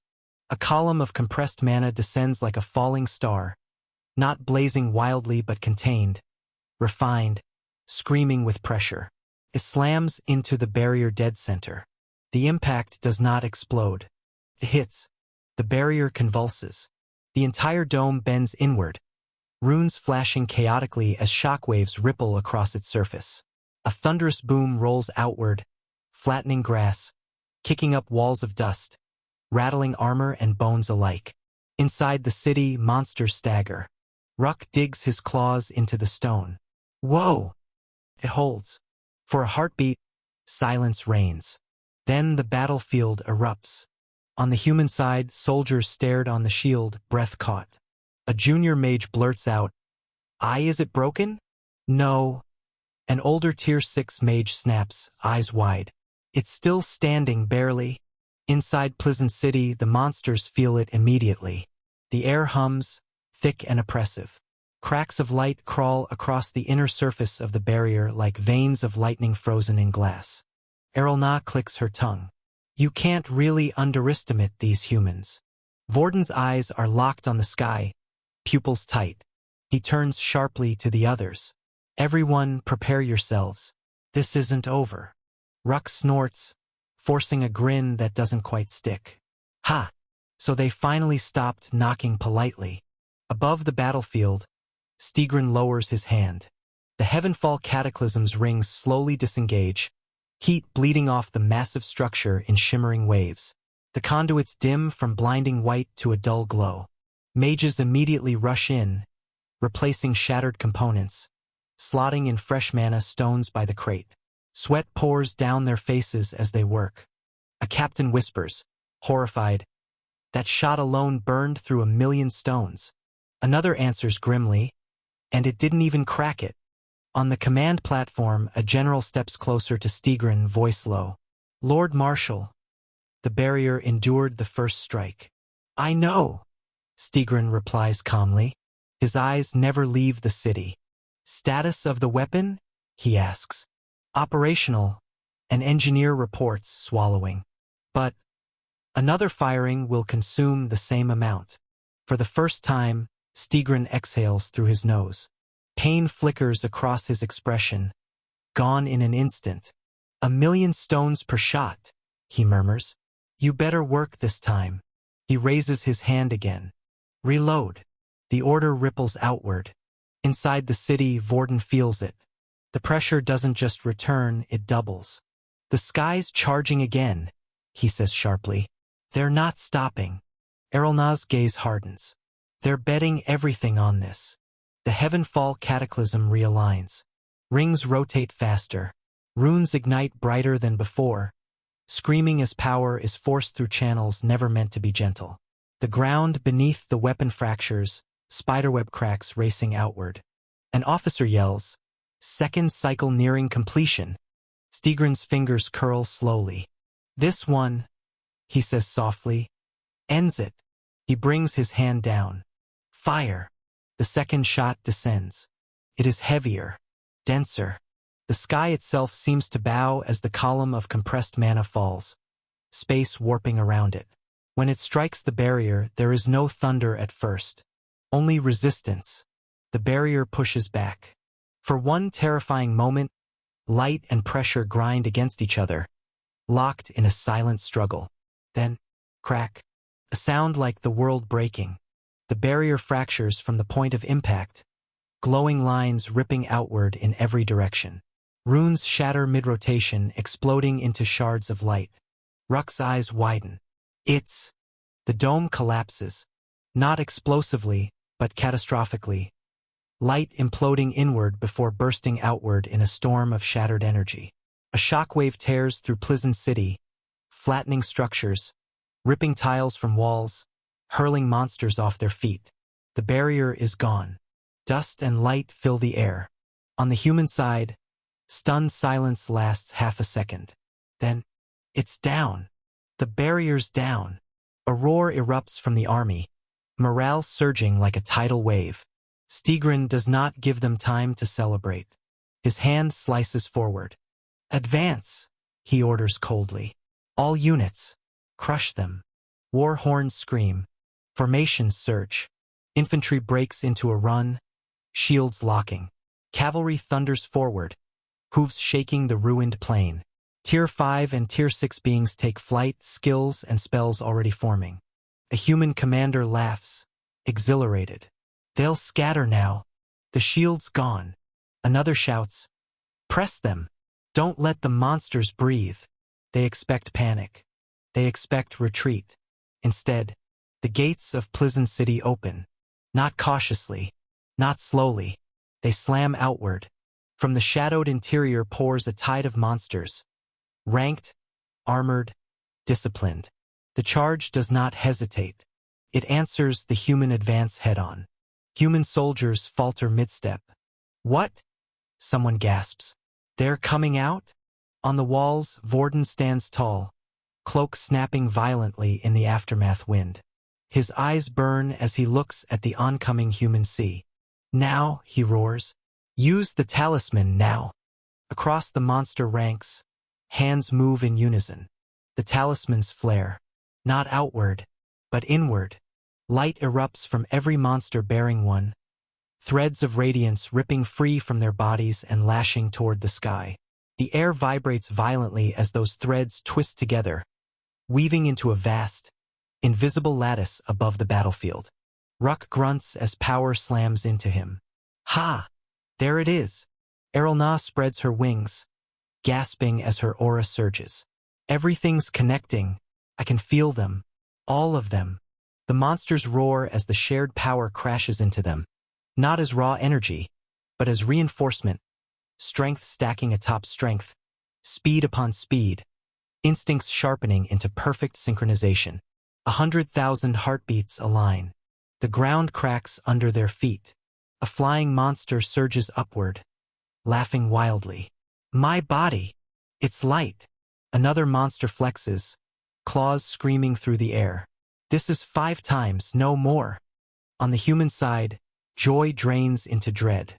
A Tier 5 mage stammers. "Their pressure? Why is it multiplying?" The monster vanguard hits. The collision is apocalyptic. A single monster punches forward, and a shield wall collapses as if struck by a siege ram. Shockwaves ripple with every blow, tossing armored humans through the air like broken dolls. The sky fractures under their presence, for battlefields form at once, overlapping, colliding, tearing the clouds apart as peak Tier 6 beings unleash everything they have. Ruck roars first. His massive frame swells with earth power, muscles locking like living mountains. The halberd in his hands hums, veins of brown gold light crawling along its shaft. Tier 6 skill, World Anvil Descent. He brings the halberd down. The halberd falls. The ground answers. Earth erupts upward in a towering wave. Not loose soil but compressed stone and metal-hard bedrock, surging like a rising continent. The shockwave alone flattens hundreds of human soldiers and tears siege lines apart. A human general intercepts. He is tall, clad in crimson gold armor, a massive tower shield locked in front of him. Runes blaze as he slams the shield into the rising earth. Don't think brute force will break me, beast. The collision detonates. Stone shatters into shards the size of buildings. The human general is driven back through the air, boots carving trenches into the ground as he skids to a halt. Ruck snorts, hooves cracking the earth as he advances. Good, he rumbles. At least you won't break easy. The human general snarls and throws the shield aside, drawing a great sword that glows with layered defensive and offensive skills. General Har, he declares. Peak Tier 6. I'll be your end. Ruck's eyes burn. I am Ruck, he answers simply. And the earth stands with me. They collide again. High above, lightning splits the clouds. Varesh is already moving. Thunder wraps around his lean beastman frame, arcs snapping from fur to air as he vanishes in a deafening crack. Too slow, he says, appearing behind a human general wreathed in wind and steel. The human general barely twists in time, blade up, lightning crashing against his guard. Fast, the man admits grimly, but speed alone. Varesh grins, fangs flashing. Who said it's alone? Thunder explodes outward. Poison blooms like a living fog. Errolna moves through it effortlessly, for arms shifting and reforming into long, elegant blades that gleam with viridian light. Every step leaves the air corroding behind her. Her opponent floats opposite her, a human woman with silver hair and a staff carved with anti-curse runes. An insect, the woman says coldly. Disgusting. Errolna tilts her head, compound eyes reflecting 1,000 calculations. Shut up, human, she replies. Your human race are more disgusting and evil. She vanishes. The human general snaps her staff down, barriers blooming just as Errolna's blades slam against them from 4 directions at once. Clang, clang, clang, clang. Poison seeps through the cracks, hissing as it eats at the barriers. The human general's eyes widen. This toxin. Tier 6 skill, Errolna says softly, voice echoing from everywhere. 1,000-fold venom bloom. The poison detonates outward, layering debuffs upon debuffs, paralysis, corrosion, hallucination, each feeding the next. At the heart of the battlefield, 2 halberds meet. Vorden crashes into his opponent like a living fortress, full-body armor glowing with ancient runes, every step shaking the land. His halberd swings in wide, crushing arcs, earth power spiraling around it like a coiled dragon. The human general opposing him is massive as well, wielding a polearm etched with imperial sigils. They lock weapons. The ground collapses beneath them. Monster, the human general growls, straining. You fight for scraps and chains. Vorden's grip tightens. His voice booms across the battlefield. Our Lord has given us a chance to fight for our freedom, he declares, pushing forward inch by inch. So we will not disappoint him. He breaks the lock. Earth surges up his armor, reinforcing it, merging man and land into one unstoppable mass. Tier 6 skill, Sovereign Ground. The human general is hurled backward, smashing through 3 defensive formations before slamming into the earth. Vorden steps forward, eyes blazing. In his mind, and in the minds of Ruck, Errolna, and Varesh, one presence stands unshakable. Alex, the one who gave them power beyond their limits, the one who let them break the peak of Tier 6. Ruck roars as he forces Harveth to one knee. Varesh's lightning intensifies, thunder shaking the heavens. Erelna's poison deepens, turning the air itself into a weapon. Vorden raises his halberd, earth roaring in response. Stigrin watches the battlefield from above. His cloak barely moves, yet the air around him twists under sheer pressure. Below, 100,000 monsters clash head-on with 5 times their number, and they do not break. They do not collapse. They advance, retreat, and counter with discipline that makes Stigrin's eyes narrow. They are fighting evenly. His eyes remain fixed on the battlefield, pupils contracting as calculation after calculation collapses into uselessness. So this is the result, he thinks. For years, whispers circulated through the court, accusations buried beneath politeness and fear, that Marshal Stigrin had turned a blind eye to the wilderness around Nam City, that monster were left alone, that migration routes were subtly redirected. All for the future, all for the harvest. He never denied it. Why would he? Death is a resource. War is a forge. And monsters, when sharpened properly, are far more efficient than humans at creating corpses. Yet, Stigrin's fingers twitch. These monsters are not just stronger. They are bold. They are daring to challenge the kingdom itself. Stigrin laughs silently this time, not aloud. Inside, Alden was right, he admits to himself with amusement. Every accusation in that hall was true. He let the wilderness of Nam City grow unchecked. He diverted extermination orders. He allowed monsters to grow stronger, occasionally slaughtering them to deepen their hatred of humans, shaping them into relentless killing machines. All for this moment. All for death on a scale the kingdom has not seen in generations. No one will ever know, because the dead do not testify. His gaze drifts across the battlefield again. 100,000 monsters hold the line. Human corpses carpet the ground. Fear spreads through the ranks like rot. Stigrin's heart beats faster. Perfect. The stronger the monsters are, the more humans die. The more humans die, the closer he comes to Tier 7. This was always the plan. And yet, his smile tightens. That thing, he murmurs. The pressure does not waver. It remains fixed on him, unwavering, immense, like an eye the size of a mountain staring directly into his soul. A quasi, Tier 7, Stigrin thinks, irritation creeping in. How the hell did these monsters tame something like that? For peak Tier 6 monsters appearing together is already absurd. For of them fighting the generals coordinating like veterans, that alone should not exist. But a quasi-Tier 7 beast standing behind them? That crosses from unlikely into impossible. Peak Tier 6 beasts never leave the wilderness. Quasi-Tier 7 beast is practically a legend. Stigrin feels it clearly. As long as he remains still, it will remain still. The instant he moves, truly moves, it will strike. His lips curl. Inside a massive mansion deep in Pleasant City, Alex sits cross-legged on a raised platform, his senses stretching outward like invisible tendrils. Through them, he watches the battlefield with clarity rivaling Tier 7 perception. The chaos, the collisions, the surging powers of the monsters and humans, it all flows to him like a living map. Zevran curls comfortably beside him in his tiny dragon form, small wings tucked in, appearing asleep. But Alex knows better. Zevran's aura is locked onto Stigrin, a taut line ready to snap at the first sign of danger. Master, Zevran murmurs suddenly, eyes opening, amber light flickering.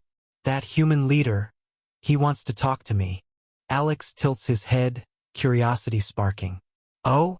Very well, then. Talk to him. Zevran hesitates, then exhales softly, claws flexing slightly. Master, that human is strange. He offered me something. A staged fight.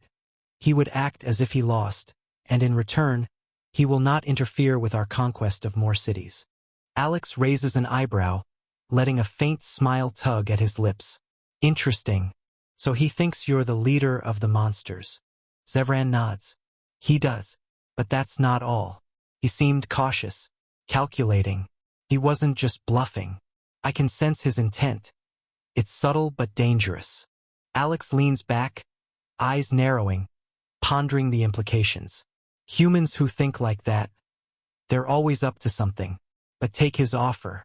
Our soldiers can't hold this pace forever. We need to end this battle faster, and this arrangement buys us the time we need. Zevran's eyes glimmer with a mix of amusement and respect. As you wish, master. I will honor the agreement, but I will give him a good beating. Good, Alex says softly. Let him think he has a say. Let him dance in the illusion of control. But the cities, the armies, the monsters, they belong to us. And soon, the kingdom will learn exactly what it means to be prey. The battlefield falls silent as an overwhelming aura descends like a living storm. Dust swirls violently, shields rattle, and every creature, monster and human alike, pauses mid-motion. The air itself trembles with the weight of raw power. From above, Zevran emerges, now in his massive dragon form. His scales shimmer with deep iridescence, his wings spanning wider than the largest siege tower. Every beat of them sends shockwaves that rattle the ground. He roars, a sound so deep and primal that it pierces through the hearts of all present. The roar resonates with the power of true dragons, amplified by the true dragon blood has slowly integrated into him. The monsters on the battlefield growl, humbling themselves instinctively, while the human army falters, shields shaking in awe and fear. The wind from Zevran's wings carries an invisible weight, pressing against everyone like a tidal wave. Stigrin closes his eyes briefly, then opens them, lips curling into a calculated smirk. He sends a mental message, his voice sharp in Zevran's mind. Beast, he says, icy and commanding. Remember what we discussed. If you try something funny, I will make sure all the monsters below will die before I flee. Do you understand? Zevran's golden eyes flare, his claws digging into the earth beneath him. The roar fades into a low, rumbling growl as he responds mentally, every word vibrating with power. I understand, human, but you should know, I do not fear you. If you even touch them, I will end you before your threat can materialize. Zevran spreads his wings fully, shadowing hundreds of soldiers beneath him. His aura pulses, warping the air,